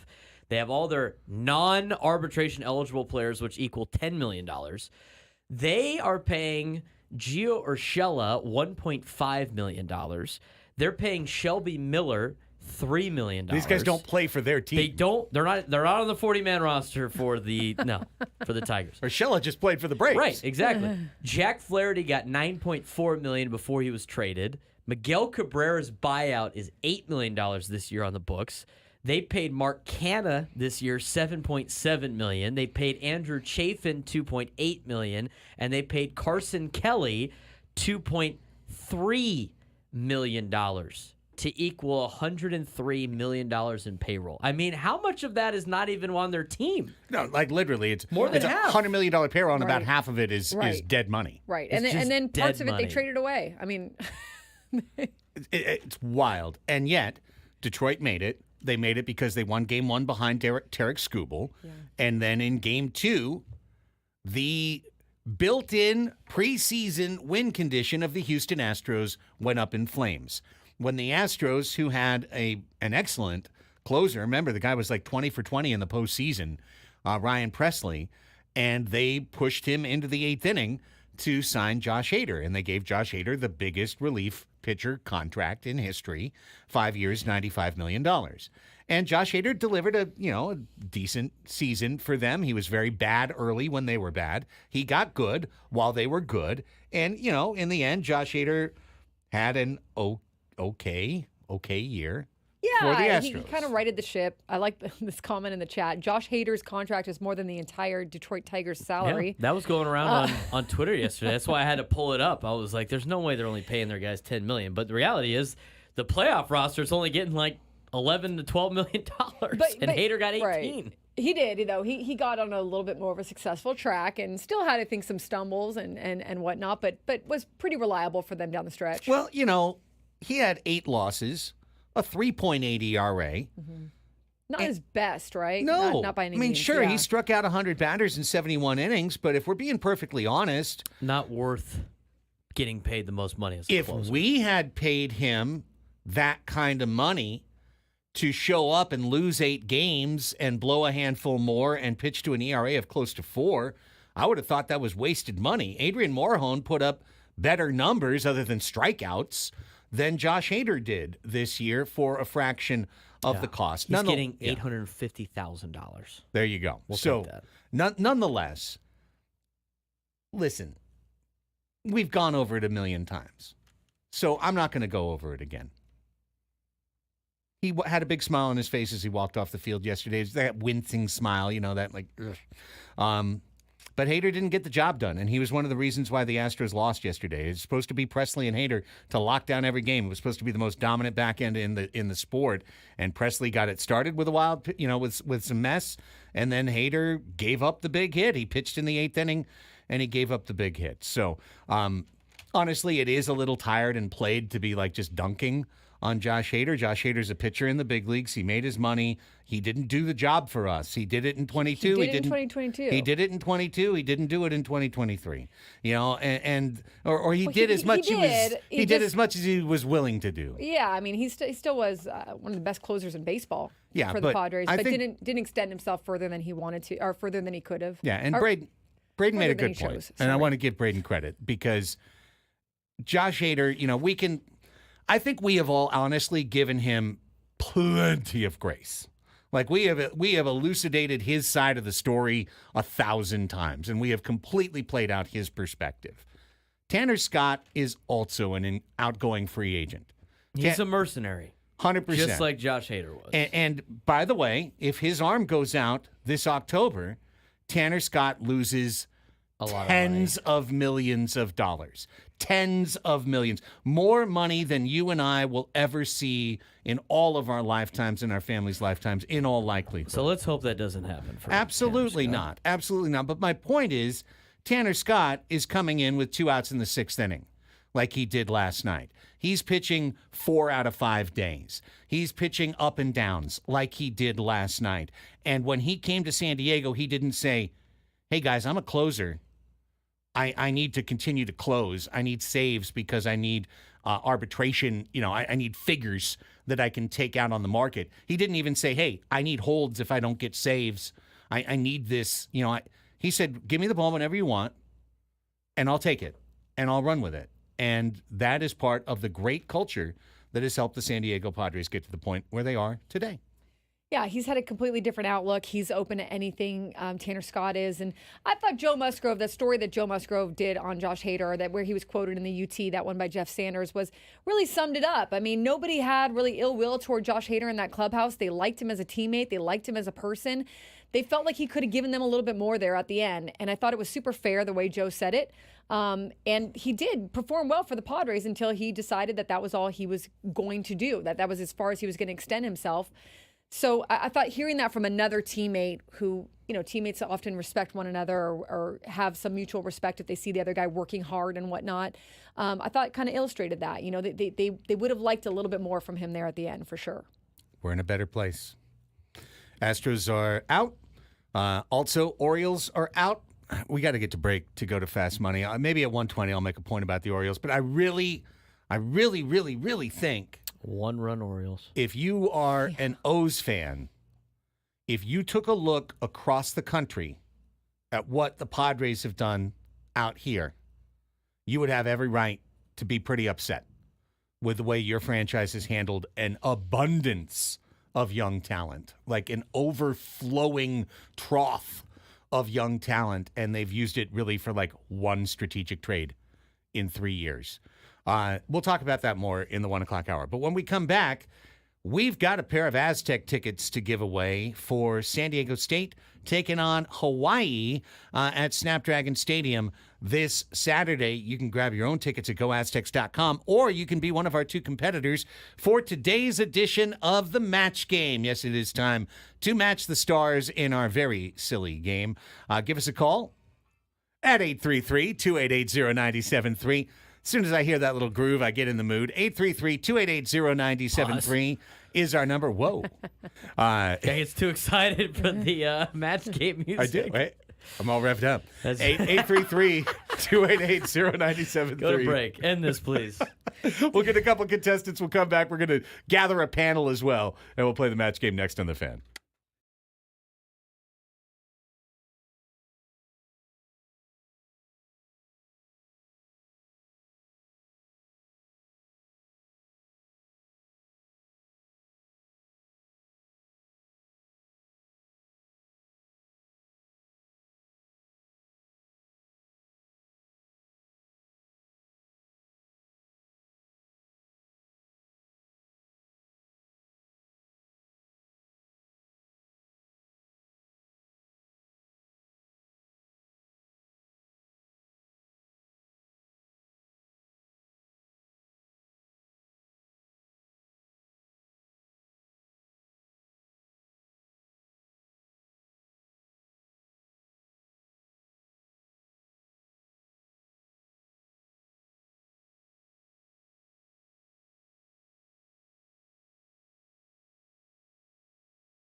This hour on 97.3 The Fan is brought to you by the brand new Front Wave Arena in Oceanside. San Diego don't miss the L.A. Clippers taking on the Brooklyn Nets at the all-new Front Wave Arena. Watch hometown heroes Kawhi Leonard and Norman Powell hit the court on October 8th for a one-night-only preseason showdown. Get your tickets now at frontwavearena.com. We had two contestants on the line to play the match Rancho game. Bernardo chickened out, I guess. Yeah, he hung up. Hung up. So now we need one more contestant. Didn't want it bad enough. 833-288-0973. Call now. 833-288-0973. Late word gets the worm here. Come on in. 833-288-0973 and be the second contestant for the match game because we have assembled our all-star panel, and it is time to get ready to match the stars. Annie Heilbrunn. Hello. Matt Scraby. Hello. On the Red Greg. Hello, lifelong Scrabinator fan. And Braden Suprenant. Born and raised in San Diego, lifelong Padre fan. Never heard that before. I'm your host, Gene Rayburn, and it is time for Match Game 97.3, the game where you match the stars. Okay, I'm just going to pluck one out of here. Boom, putting you on hold. Dustin, stay right there, okay? Can you hear me? Dustin is there. Dustin, okay. We've got the Battle of Santee that is about to be waged right now. I bet you they listen to K-Son sometimes. Shout out. With Greg. Shout out. Here is contestant number one. It is Steve in Santee. Hi, Steve. Welcome to the match game. Hey, Gene, how's it going? It's going very well. Thank you. Tell us just a little bit about yourself before we play the game. Live in Santee. Are pumped up about the Padres. And enjoying your show. Love you guys Steve. talking about sports. Appreciate you, man. Well, we're going to deviate from sports for about 8 minutes, but it's going to be all good. Thanks, Steve. You are taking on your fellow city mate, Dustin in Santee. Hello, Dustin. Welcome to the show. Hi, what's going on, guys? It's great to have you here, man. Tell us a little bit about yourself. Yeah, Dustin, born and raised in Santee as well. Still on the high from last night. Looking forward to watching the Padres this postseason. Outstanding. Nice, well, Dustin. both of you have a pair of San Diego State Aztecs tickets against Hawaii on the line, and furthermore, you have the bragging rights of your city. Does it come with a trip to Hawaii? No, unfortunately, Okay. Hawaii is coming here. Okay, I just was checking on Yeah. that. Yeah, I know. good clarification, Yeah, though. good That is good. clarification. Does come right. with a trip to Mission Valley. Okay, great. So- great. There's palm trees over there. So Friars it's the same- Road same sort of is thing. beautiful It this is time warm. of year. It is warm. Yes. Snapdragon Stadium's great. All right, guys, I'm putting you both on hold right now. This is the match game. Here's how it works. You are the two contestants. We play it in 2 rounds. In each round, each one of you will have one question that is yours. I will read the prompt to our panel, and they will write down their best answer while the music plays and while you keep your answer to yourself. You stay quiet. Then I'll come back to you. I will read you the prompt again. We will get your answer. We will compare it to the panel. Every time you get one correct, that's a match. That's a point. At the end of 2 rounds, 2 questions each, whoever has the most points is the winner and gets the Aztec tickets. Steve, because you are the first in, that makes you contestant number 1. So in the first round, you have the option. Would you like question A or question B? Question A. Question A it is. In honor of Adam Klug, who is not here today and is our most regular panelist. True. No. I was worried for a second. He's busy. Jewish holiday. It's a Jewish He's busy holiday. today. It's Rosh Hashanah today. Rosh Hashanah. Ah. However, even on Rosh Hashanah, we deliver the disclaimer. So just a reminder that all of the characters that appear in Match Game 97.3 questions are 100% and entirely fictional. And any resemblance that they may have to anybody or any team or organization, anybody living or dead, is purely coincidental. I feel like I just signed a contract. Yes. You did. Legally did. binding. Paper snap. Yep. Okay. Here we go with question A. Don't disseminate. Steve, I'll put you on hold so you can't blurt out your answer. Panelists, it's time to lock in. Lock in. Okay. Just one inning Josh is headed to an early vacation, but he has more time to concentrate on his other favorite activity, blank. Kind of wide open prompt. Just one inning Josh is headed to an early vacation, but he has more time to concentrate on his other favorite activity, blank. Panelists will let me know verbally when they have written down an answer. I've written down an answer, Craig. Thank you, Greg. Me too. But I have written down an answer, Craig. can't say what I really want to say. Well, I mean, you can say something close to it. You could probably say No, it's it. okay. I think I got Your boss isn't here today, and I have the dump button ready to go. That's a great point. Your boss isn't here today. He's And probably boss is watching. listening or watching. He's probably not. It's a holiday. He's probably doing holiday things. That might be true. Okay, Steve. Don't worry. Everyone's got their answers. So now, Steve, I come back to you. Here's the prompt. Just one inning. Josh is headed to an early vacation, but he has more time to concentrate on his other favorite activity. Blank. Watching sports. Watching sports. Watching Josh likes to watch sports. I don't know about that. I'm not really. Does he? I don't get the vibe that he's a huge Big like, sportsman. sports How guy. do we know anything about this fictitious Josh? Well, let's find out. That's Indeed, true. it's just a fictitious person. Here's I did Annie a Q&A Halberd. with a fictitious person, and he does fake skin tattoos. He purchases fake skin and then tattoos. What? Oh yeah. He purchases fake skin. It's like And a then tattoos material it? because he's learned how to be a tattoo. Like he wants to be a tattoo artist when he tattoo grows techniques, right? Yeah. So he purchases something that is resembles fake skin and creates tattoos. That's one of the weirdest things I've ever heard in my life. I think that's one of the weirdest same things here, I've that's ever weird. heard too. That's I've super Completely never heard bizarre. of that. It's also not a match, but it's also historically accurate That for a is fictional giving person. me like Amazing. major Silence of the Lambs Yes! vibes right now. Just lotion on his skin. I wanna go to his basement if He puts the lotion in the Yeah, basket, let's and not then he hang puts out the with tattoo Josh. skin in the basket. Let's not hang out with Josh. He does like graphic art, and Are so you sure he this is translates not- it. He's a graphic. I He did does not know graphic this. art. Are you sure and this isn't a yes, Buffalo yes, Bill he- question? I Craig? told you it was fake skin. Now that I Do we know know that for sure? He's a graphic Lotion artist. I get Lebowski. it. Matt I get it. Scraby, go ahead. I just said getting Spooky season. tattoos. He in does have a lot of general. tattoos. Tattoos is a good answer. On the red, Greg. I just went with golf. That's a good answer. For any pitcher, especially, that's always a good answer. I went with not pitching. Yes, not pitching is also very good. Sorry, Favorite pastime. Steve, the first round's always very hard. Very rare to get a match in the first round. No problem. No matches for you. Dustin, it is your turn, and you get question B. Fake skin tattoos. You should have explained that he was into graphic design first. Right, he does graphic design, does many art kind of projects. At first, everybody thought he was in a basement somewhere. Yeah. Buffalo I Bill. still kind of Oh, do. he's looking at So Amazon weird. fake How skin. weird Like, is I'm gonna he? look at Still think he's in a Silence of basement the somewhere. Lambs, what's going on there? Panelists, let's lock in. Yes. You can Amazon it for $12.99. Fake skin and practice. I don't okay? want to do That's that. all I'm I don't want to do telling that. you. You're making You it can worse. even Amazon No, I a bet you- face, a I bet pound you of making it flesh worse. face for $40. I bet you could do, Oh like, God, I think stitches that's on used it for or something something. else. We've We've like only asked. training We've anyway. only asked one question, and it's almost one panelist. She'll as put Craig. she'll put the fake skin in the basket, and then she'll That just pay makes for the Josh Hader basket, seem and it will so be much delivered on weirder. Amazon. For $12.99. We're off the rails. $12.99. Yes. Lock in. Panelists, can you lock in here? I'm locked in. I'm cutting Lock in. everybody's mic. Lock Everybody's in. mics. Yeah, getting cut. seriously, it's like the VP debate. Locked in. All your mics are cut. Round one, question B. Let's back up Dustin here. Here we go. Dustin's even still there after that entire conversation. The celebrations are getting crazy in the Padres clubhouse. How crazy are they getting? Last night, someone spotted Fernando blanking in the corner. Oh my God! What a party!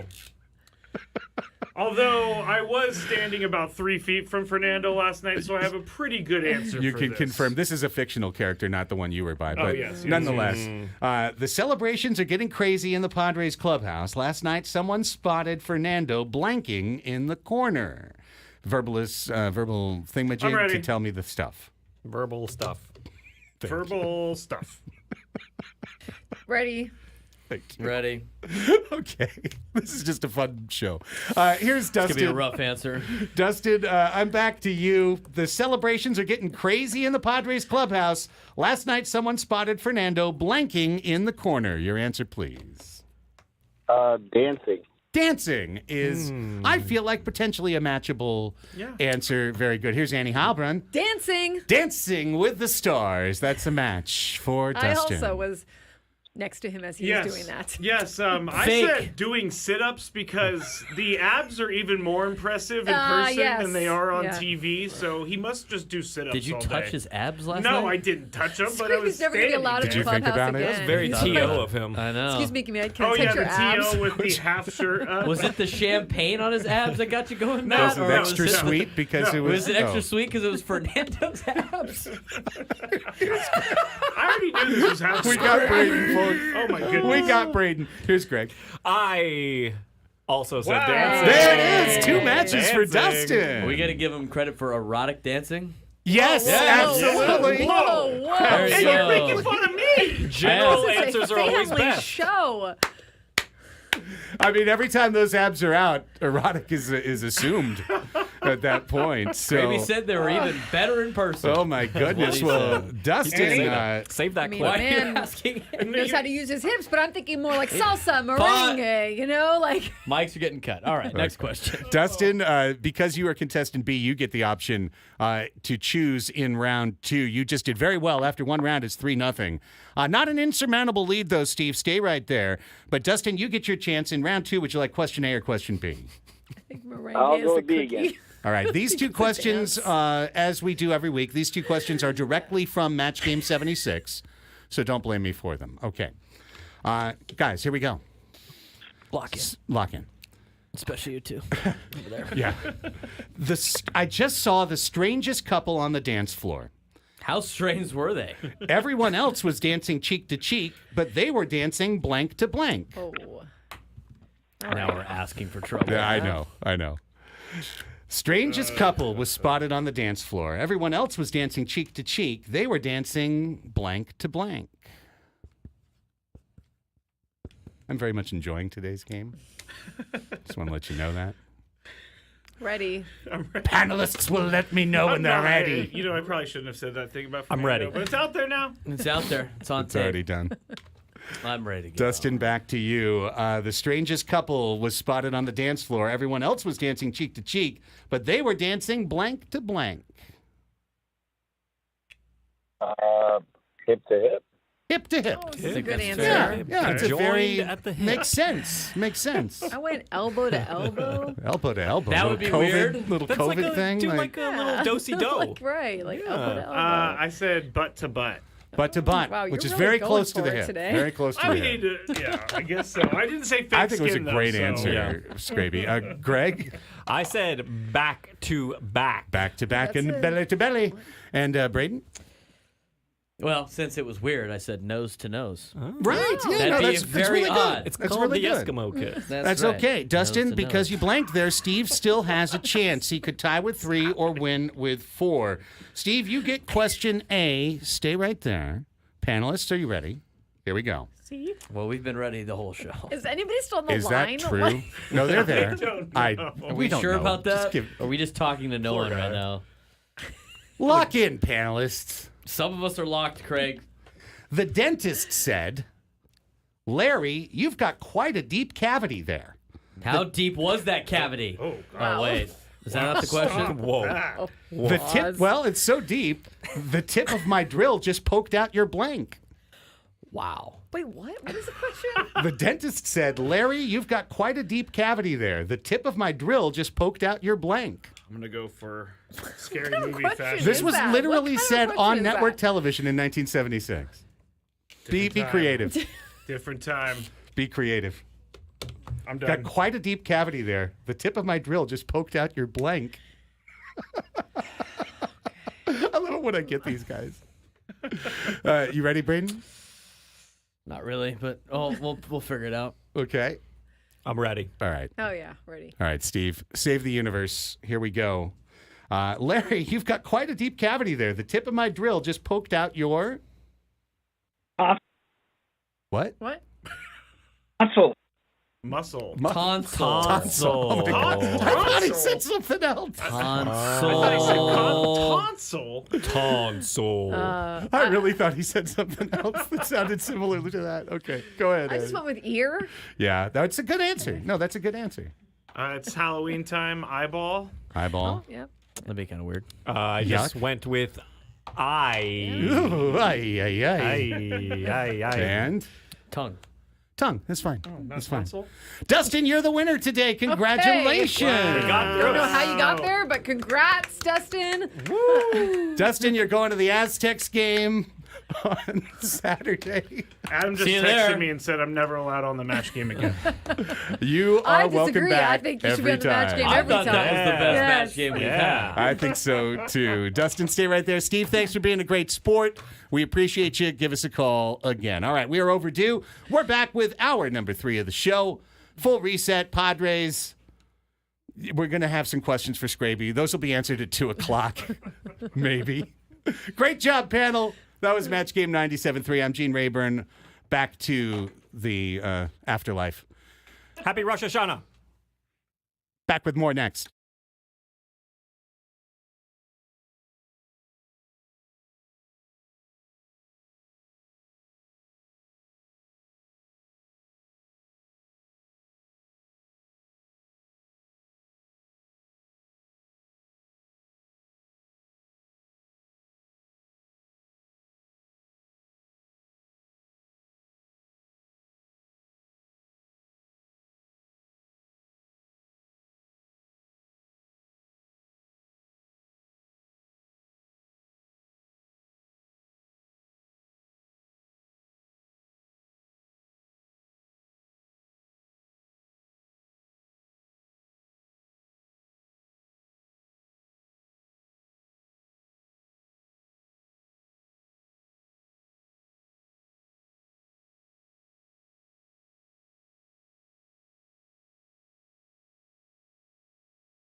Welcome back, everybody. You know, it just sometimes happens that we have this very controlled, well-planned professional radio show, and then we do the match game, and it just deteriorates. It just goes off the rails. Complete. Are we all locked in again? I hope so. This is the first time. I mean, I used to do that as a bit. This time I was serious. I had to lock in the panel a couple of times. No, you were serious because there's a couple times I was like, all right, it's already like 1 o'clock, and we've only asked like one question. Nonetheless, that's why we have so much fun every week. I hope you're having fun out there with us. What a time to be a part of San Diego Sports Radio, to be a Padres fan. Padres advance in the playoffs. They beat the Braves 2 straight in the wild card series. They take advantage of everything that was presented to them. Home field advantage, a tired Braves team, their Monday doubleheader, not having their top 2 starters. And San Diego got the job done, Annie, 4-0. And then yesterday, a little bit of a nail-biter after Joe Musgrove left, but 5-4, San Diego gets the job done. Yeah, exactly. Once Joe left, you could feel in the stadium at Petco, you could kind of feel the mood shift just a little bit. I mean, they were still up by 4 runs, so it wasn't like disaster time, but you could feel it like, oh no, what's wrong with Joe, A, and now what, B, because there was no one obviously warming in the bullpen because they didn't know he was going to go out that quick, so they quickly got Brian Hoeing in there. He held it down, and then I think, I don't remember, Jeremiah Estrada, et cetera, et cetera. Estrada to Scott to Adam to Suarez. There you go.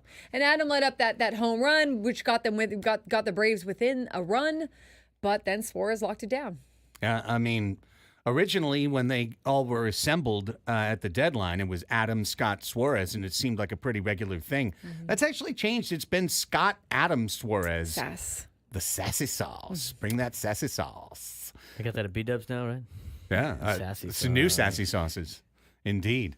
The single best thing of the McRib ad is when the guy goes, that sassy sauce.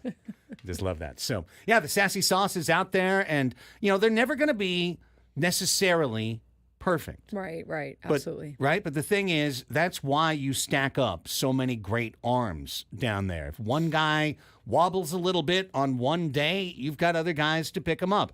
Yesterday, Jason Adam, a little bit of a wobble, right? Gives up a base runner. Michael Harris hits him for a home run. But the thing that you love about it, Annie, and I really do see in this bullpen is a resiliency that all of these guys have the ability to pitch over not only someone else's mistakes coming in to inherited runners, but their own mistakes sometimes. It's a great point. A.J. Preller brought in guys who are not just good relievers, but who are like mentally strong relievers and who have experience in the league and who have gone through a lot in their careers. I mean, even Jason Adam, you look at the 4 surgeries he's had just to get to where he is right now. You just have mentally strong guys out there and guys who embody what this team is, which is we're not going to let up. We're not going to quit. We're going to keep fighting out there. You don't feel like they're rolling over at any point. So good for Jason Adam to continue on, right? And to be able to right the ship a little bit and steady it and then get Robert Suarez in there to close it out. But I think that's a great point about that bullpen in general. You have guys in there that are very resilient. And, here's another thing, and it's something look, there's so many different storylines at every game. But here's one thing I really haven't heard anyone talking about from yesterday's game. And I'll go back to something we said yesterday, which it was going back to something that Mike Schilt said in March. He said, we want to take everything and give away nothing. And what he means by that is not a Dan Campbell kneecap biting thing. It's baseball is filled with plays you make, right? A double you hit, a home run that you crush. And also baseball is filled with plays that you don't make. It's filled with defensive miscues, wild pitches, walks, the free base runners to the opponent, walks and hit batsmen. And in game 1, the Padres had 15 strikeouts as a staff and 0 walks. On Wednesday, Joe Musgrove, staff leader, Erzat's captain of the unit, so to speak. He's the guy, he's the leader of this staff. He goes down, shaking his arm, elbow. I mean, this is disaster class for so many franchises. And here comes the parade of relievers that we discussed, Annie. 5 1/3 innings, 1 walk allowed, just 1 walk. And that's the point I was driving to. Give away nothing, take everything. It's okay if a reliever gives up a hit, even gives up a homer. What is a disaster is a reliever coming in and walking the first two guys. And that is just not what we see from this bullpen this year. 1 walk total in both games is, I mean, you really can't ask for anything more. I guess 0 walks in both games, but that's somewhat unrealistic, right? One walk total in both games is pretty darn great. And along those lines, the errors on the defensive side as well, right? You can't. That's a big thing going into this Dodgers series and any any playoff series. You can't give away stuff with errors. You can't give away stuff with walks. You just have to play clean baseball all the way around, and they really did that the last few days. Absolutely. So now, Dodger Mountain looms ahead. It's the division series, and it starts Saturday night. Can't wait. But hey, this Padres team, 93 wins. Dodgers team, 96 wins. L.A., the last team in baseball to clinch their division. San Diego pushed them through the second half. And you're going to hear a lot of respect, coming out of this show for L.A., but not so much that we overdo it. You know what I mean? This is a great Dodgers team, great lineup. They did get better at the deadline. I think, to be honest, I think a lot of Padre fans kind of thought the Dodgers were sort of overrated or almost weak sauce because of the way that they handled them in 7 of the first 10 games, getting wins.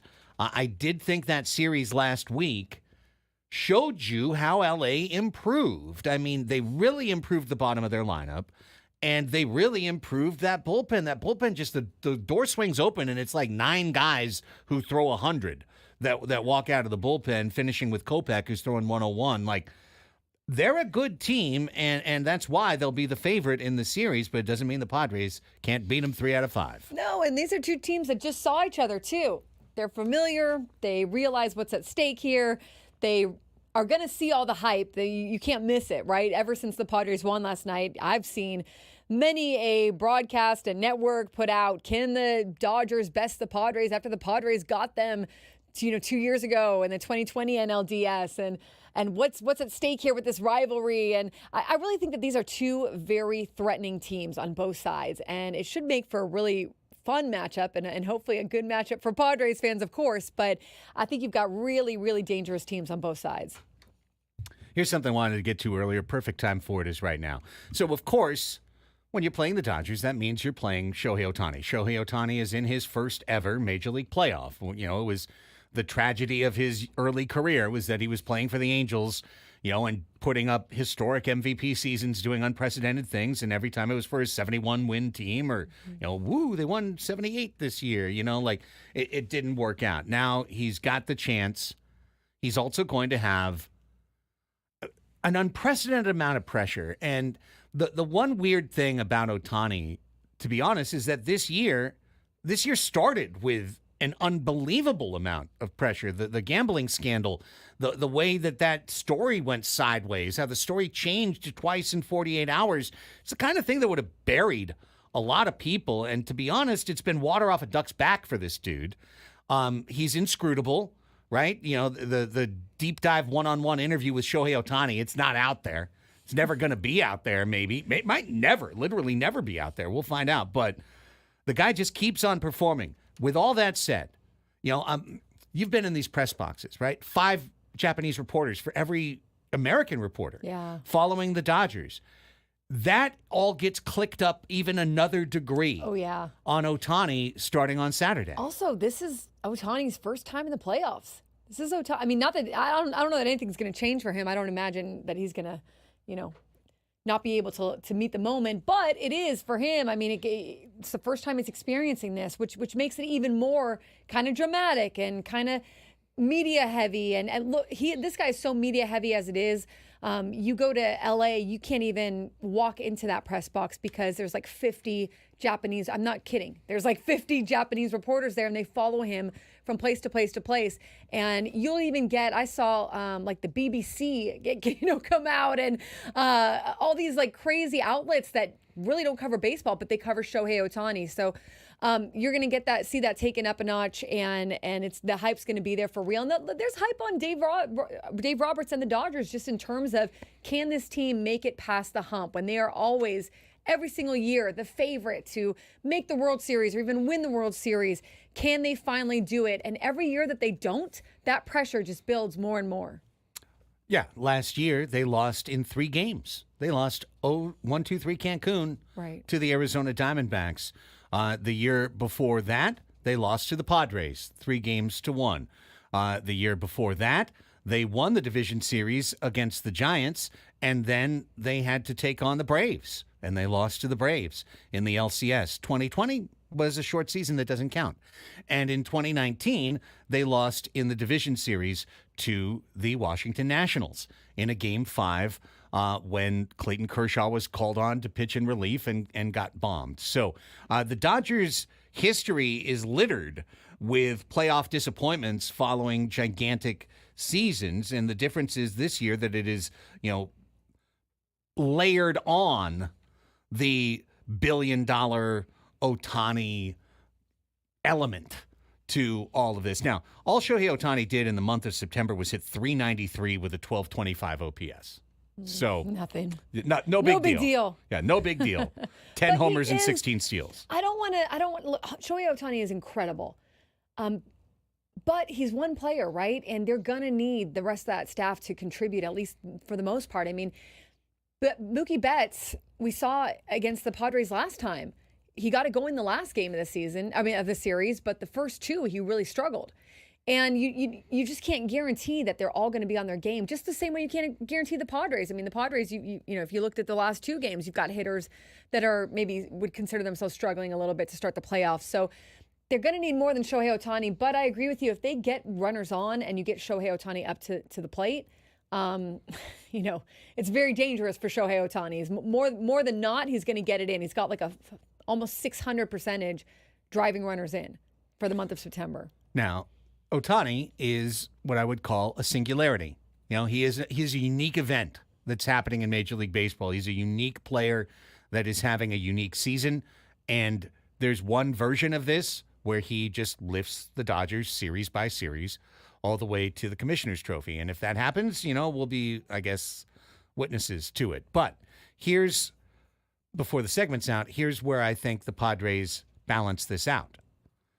Fernando Tatis Jr. has a career postseason average now of .393 after going 4 for 6 in the Braves series, including the home run that set the tone and including getting on base 4 straight times yesterday to power the top of that offense. He got on in the first, he got on in the second. And his OPS for the series was 1,917. So my point being, Annie, when Tatis is white flaming hot, Ohtani's heat can be matched because we've got a superstar to play at that level. Well, it's a good thing that Fernando Tatis Jr. loves to hit home runs in Dodger Stadium. He loves to get hits in general. So you've seen him ignite the last two games in the postseason, or at least give this team a chance and give them some offense, and then do the same thing out there in right field with his defense. He is a guy who loves the moment, right? And he tends to love hitting at Dodger Stadium and giving it to those fans. I would predict for Fernando, who knows, right? But I would predict that there's a good chance that he's going to continue that. When we come back, we continue the baseball talk here on Annie and Elsten, and we talked a little bit about the Astros season coming to an end last hour. I want to put just for a minute a spotlight on the Orioles, but I'm going to do it in a way that is really kind of about the Padres too. Because if I was an Orioles fan and I took a gander at what San Diego has done the last couple of years, I wouldn't be able to get out of that thought process without being a little bit upset at how the Orioles have maybe frittered away an incredible opportunity for their franchise. I'll explain what I'm talking about when we come back. Annie and Elsten with Braden Soprenet. We're here with you 10 to 2, Monday through Friday on San Diego's #1 sports station, 97.3 The Fan.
Come on out to Alesmith in Miramar on Saturday to see Ben and Woods as they broadcast live 2:30 to 4:30 p.m.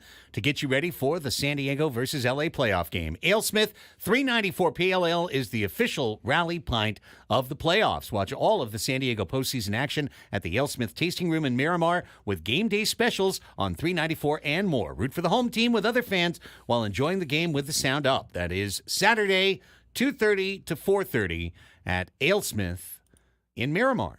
Pre-game. Pre-game indeed. Indeed it is. Pre-game. Air horn. I'd love to go out there. You should go out there. Yeah, I might go out there. Ben and Woods will be out there, and Paulie. Yeah. But then if I show up, they might talk to me. I don't want that. No. You might have to be locked in. Yeah, I got to be locked in. No, it's all good. It's all good. By the way, hammering those 394s before that show's over. Yeah, you got to pace yourself. That's right. Those are heavy. Well, solid 6%. I very much enjoy the 394. If you caught the round table, I got caught in a paving thing on I-8 East. I got caught in it. I called Adam, and I said, I'm going to be late. I'm going to be like, it was telling me it was going to be an extra 40 minutes. I got off on the side streets and made my way to Del Cerro. Smart. On the side streets, but it took me a while to get to an exit where I could get off. Yeah. Like it was dead stop. Dead stop. Right. Absolute disaster. What was it? I thought it was an accident. It was paving. They were why they chose to take one of the primary arteries in San Diego traffic during traffic time and go like, you know what, morning commute. This would be the perfect time to close 2 lanes and do some paving. But they did, and as a result, I got caught smack in the middle of it, and it really made me frustrated because I know the surface street way to get here. You can go up from where I live. You can get up to Mission Gorge Road, cut across, going down and surface it. So if I had known, I would have just gone north instead of south, so to speak, and been fine. And instead, I got just caught in that stuff. So I missed a little bit. So when I came in, I was handing out fine money to the boys. And then Ben said, he handed it back, but he said, go make a donation instead. So I just wanted to let everybody know to absolve the baseball gods, myself, and everyone in between, that Michael King's King of the Hill Foundation has received a $50 donation from yours truly. Very cool. Because I should have been a more dedicated listener this morning to 97.3 The Fan and heard one of Kelly's traffic reports. I didn't hear it either. Because if I had heard it, I would have known, and then I would have gone the other way. So, nonetheless, I felt bad. So, $50 to Michael King, to the King of the Hill Foundation, not to Michael King, to his foundation, King of the Hill Foundation, and hopefully that helps. Very cool. Very cool. I mean, it's a great foundation, benefits type 1 diabetes research and finding a cure, finding a cure, helping with the science behind type 1 diabetes and everything that they can do around that. And it's really cool to see how he's created that organization here in San Diego this year, something that's been on his mind for a while. So it's special to see that happen. Adam in the chat, is not our Adam. Adam Paul in the chat says, it had been posted all over the last few weeks. Nowhere I saw it, kiddo. I did not even see. I don't know. Usually my mom lets me know about all that stuff. That's why I paid the fine, Adam. That's why I paid the fine. If I thought I had a legitimate excuse, I would have just walked in with my head up. Posted all over the last few weeks was that time that we had a detour. Exactly. That was posted, and I heard all about it. That's what I'm talking about. Closure thing, but anyways. Okay. The Baltimore Orioles yesterday were eliminated by the Kansas City Royals. And Adam, cut it out. We get the point. I should have known. And that's why I paid the fine. Okay? Okay. So, there's a million different ways to build a ball club, right? Yeah. There's no one way for sure to build a ball club. 98 Yankees were built one way, 01 Mariners, different way, the Braves. How about the Marlins? How about the 97 Marlins? The best team money could buy, and then, win the championship, sell off all the parts. There's plenty of ways to build a club. The Padres have their style, and the Baltimore Orioles have their style. Now, both of them share one similarity, which is creating a robust farm system, investing in the farm, great scouting department, international scouting, getting the job done in the draft, getting the job done in the international market. in that way, the Padres and the Baltimore Orioles are very similar ball clubs. Where they diverge is in how they utilize that resource that they build up, their farm system. As we've talked about, Annie, many times, A.J. Preller uses his farm system as a battery to drain in order to power the big league club. And when he gets prospects up to Double-A, when he gets guys who aren't Jackson Merrill, right? Leo DeVries, Ethan Salas, he finds the superstars, he identifies them, he puts them away. Every single other guy in the organization, they're coming up, they're doing well. They know they might be on another team, either in the winter or come trade deadline, because AJ's going to do it every single time in order to get the guys for his big league team that he believes will help them win playoff series, and that's what he did again this year. Yeah. I mean, he formulated a club. He traded away quite a few prospects. It would be a bigger story if this team wasn't winning, right? And we were looking at maybe what was gone now. But I think that he made good moves. He made moves that this team needed. I think myself and Braden are a little less holding on to the prospects, but I understand why you feel that way, because look at for next year. I mean, what do they necessarily have in the hopper, right, for this team? However, what we know about AJ is he's pretty good at restocking. And if this team can kind of utilize some of the guys that are like, they thought they targeted to be ready anyways by 2025.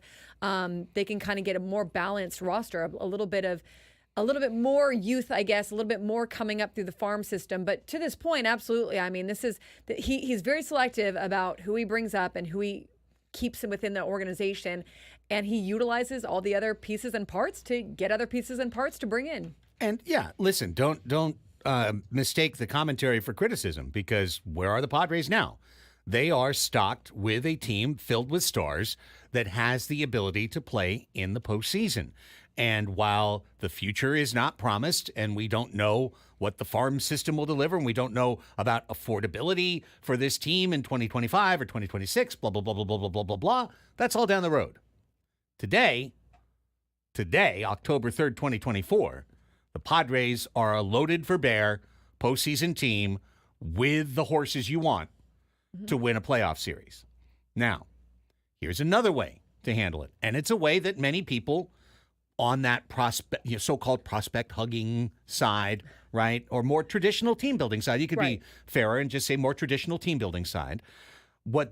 Another way to build your team is to draft, develop, identify great young players, develop them through your system, put them on the field, watch them grow together, and basically just, supplement the core around the sides, but create this incredibly cheap, incredibly young, right, core talent, roll it out, hope it grows to superstar level, at which point you have affordable superstars, and now you're set, right? Now you've got affordable young superstars, you've got a controllable core for years to come, you've got a robust farm system that's perpetually replenishing what you've got from below. That would be essentially Mike Elias and the Baltimore Orioles' plan on how to build their franchise. And I would argue too, like, it's the more traditional way. I mean, right? Like, yes. It's the way that most clubs do it, and there are major benefits to doing it that way. Like you just mentioned, you get guys coming up together, you get guys developing together. You don't get a bunch of different guys from all over. Sometimes that can be helpful, right? Like your other pieces that can bring new ideas and breathe a little bit new life into certain things that you do in the clubhouse or in the organization. But in terms of having a core, I mean, I forget who it is that the Padres played.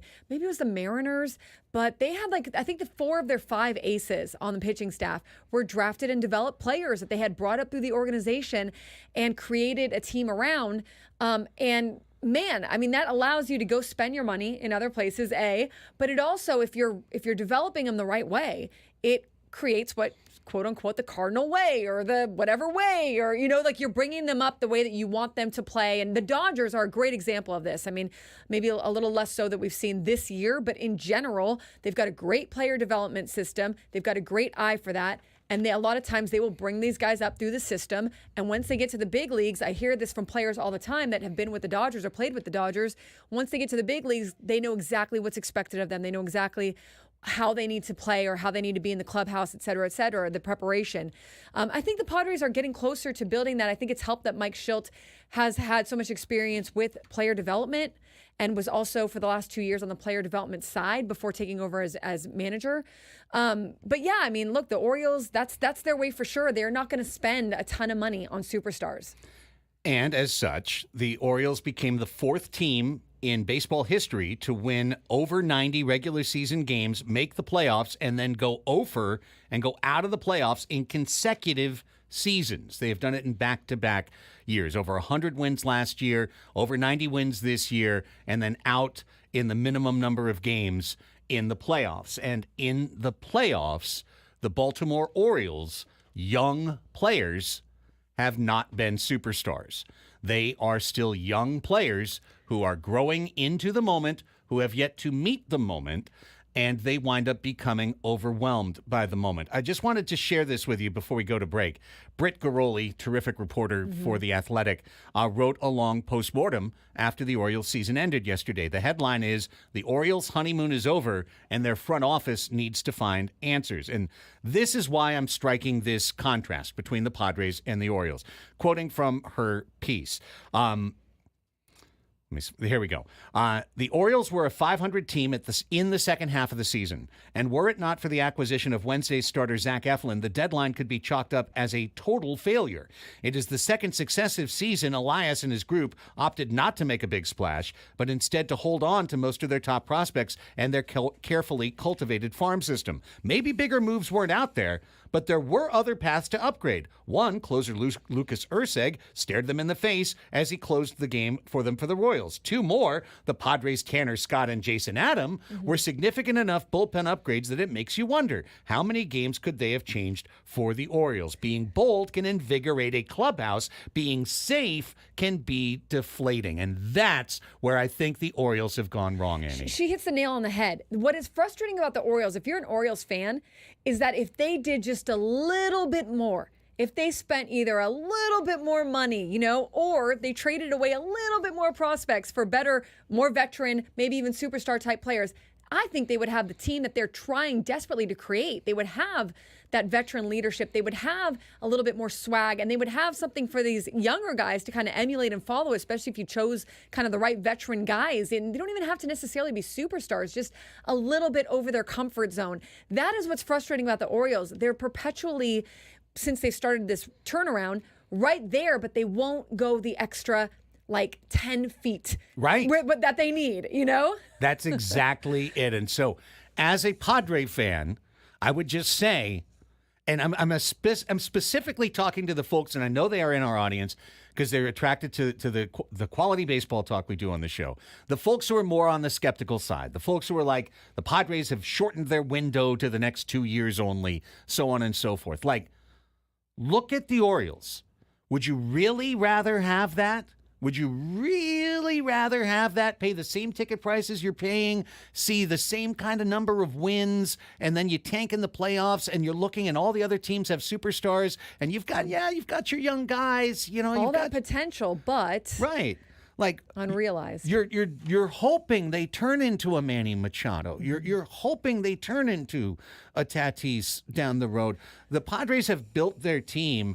Yeah, they've spent a ton of prospect capital. Some of that stuff is doing well. Josh Naylor was great. Before he was casinoed, C.J. Abrams was good this year. Gore's a quality starter. And I'm sure some of the guys that were traded this year will wind up in the big leagues. I'm sure 4 years from now, some of the guys that were traded, one or two of them will wind up in the All-Star game. And someone can always go, well, you traded this, you traded this, you traded this. And I'll say, well, yeah, but also, this team made the playoffs in 20. This team made the playoffs in 22. This team's in the playoffs in 24.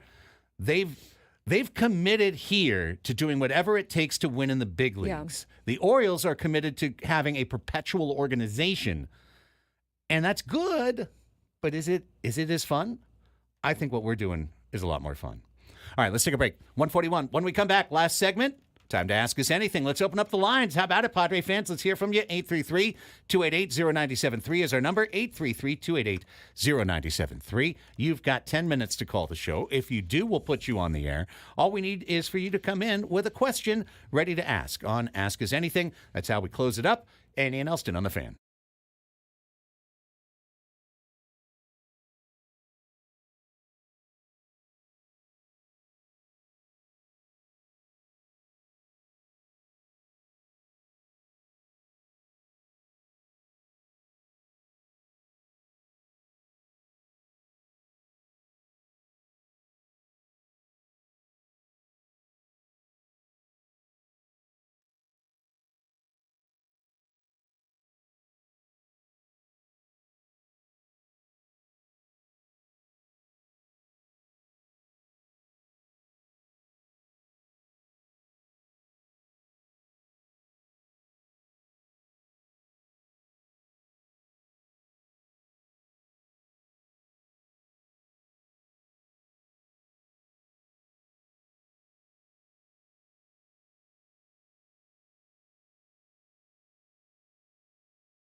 394 Pale Ale, the official rally pint of the playoffs.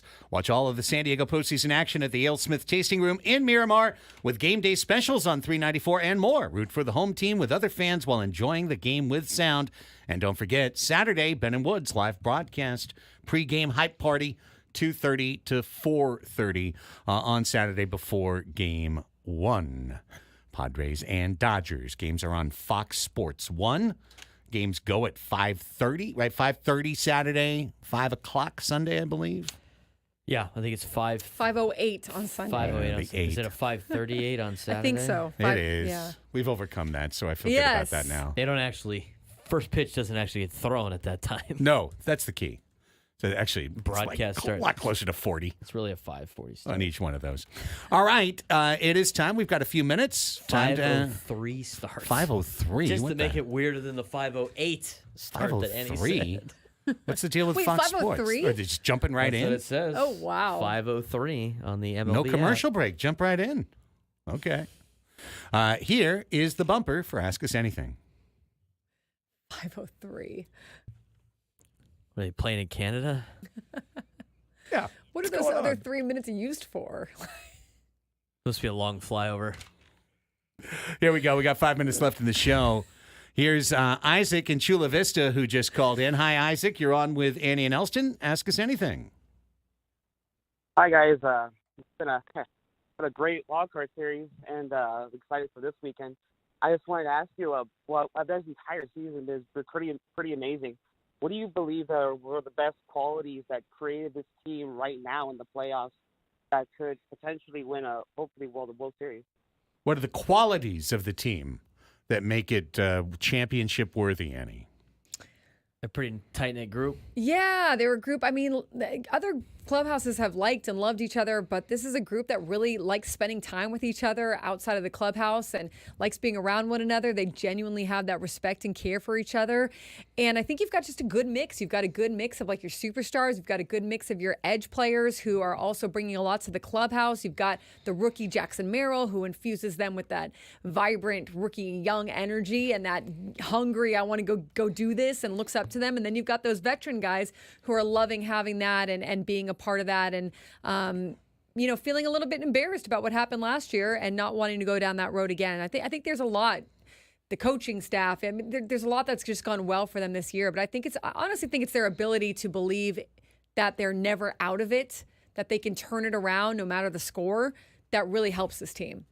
That's a great answer. And Isaac, I would basically back what Annie said, and I'll just boil it down to la mezcla, the mix. I think the mix is right for this team, and I think Jackson Merrill deserves just a ton of credit for how he invigorated the veterans on this team, how he created a culture of accountability in terms of, as we heard Woodsy talking about, like, well, we can't let these guys down, like, veterans wanting to watch him grow. So good question. Thank you. Here's James next up. James, you're on with Annie and Elsten. Ask us anything. Good afternoon. Pizza question. Pizza question. New York, Chicago, or Detroit style? I've never had Detroit style, but it's What's like Detroit it's like style? Sicilian style. It looks pretty good. It's like a square pizza. Square pizza, right? I bet Yeah, I would like I want to try this Detroit style, but if I had to pick right now, it's New York, 100%. Yeah, I agree, James. First off, the thin crust, delicious. Love the thin crust. I'm thin crust. Yeah. Yeah, New the York. big slice that you fold. Yeah, it's great. I'm all about that. The deep dish, Chicago, can just get a little heavy on you. It's a lot. All the butter in the. It's like a soup. Yeah. It's like a stew.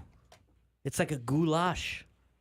Lucifer's Grundle says New Haven style. That is one area of the country that that's one area of the country that is really high on their pizza, and I've never had it. But people in New Haven say that New Haven style pizza is the best pizza, and I have. Is that Connecticut? Yes, Yeah, Connecticut. New Haven's got some of the Connecticut. best, according to the I didn't know pizza that. Raiders. Yeah, some mystic All right. pizza stuff.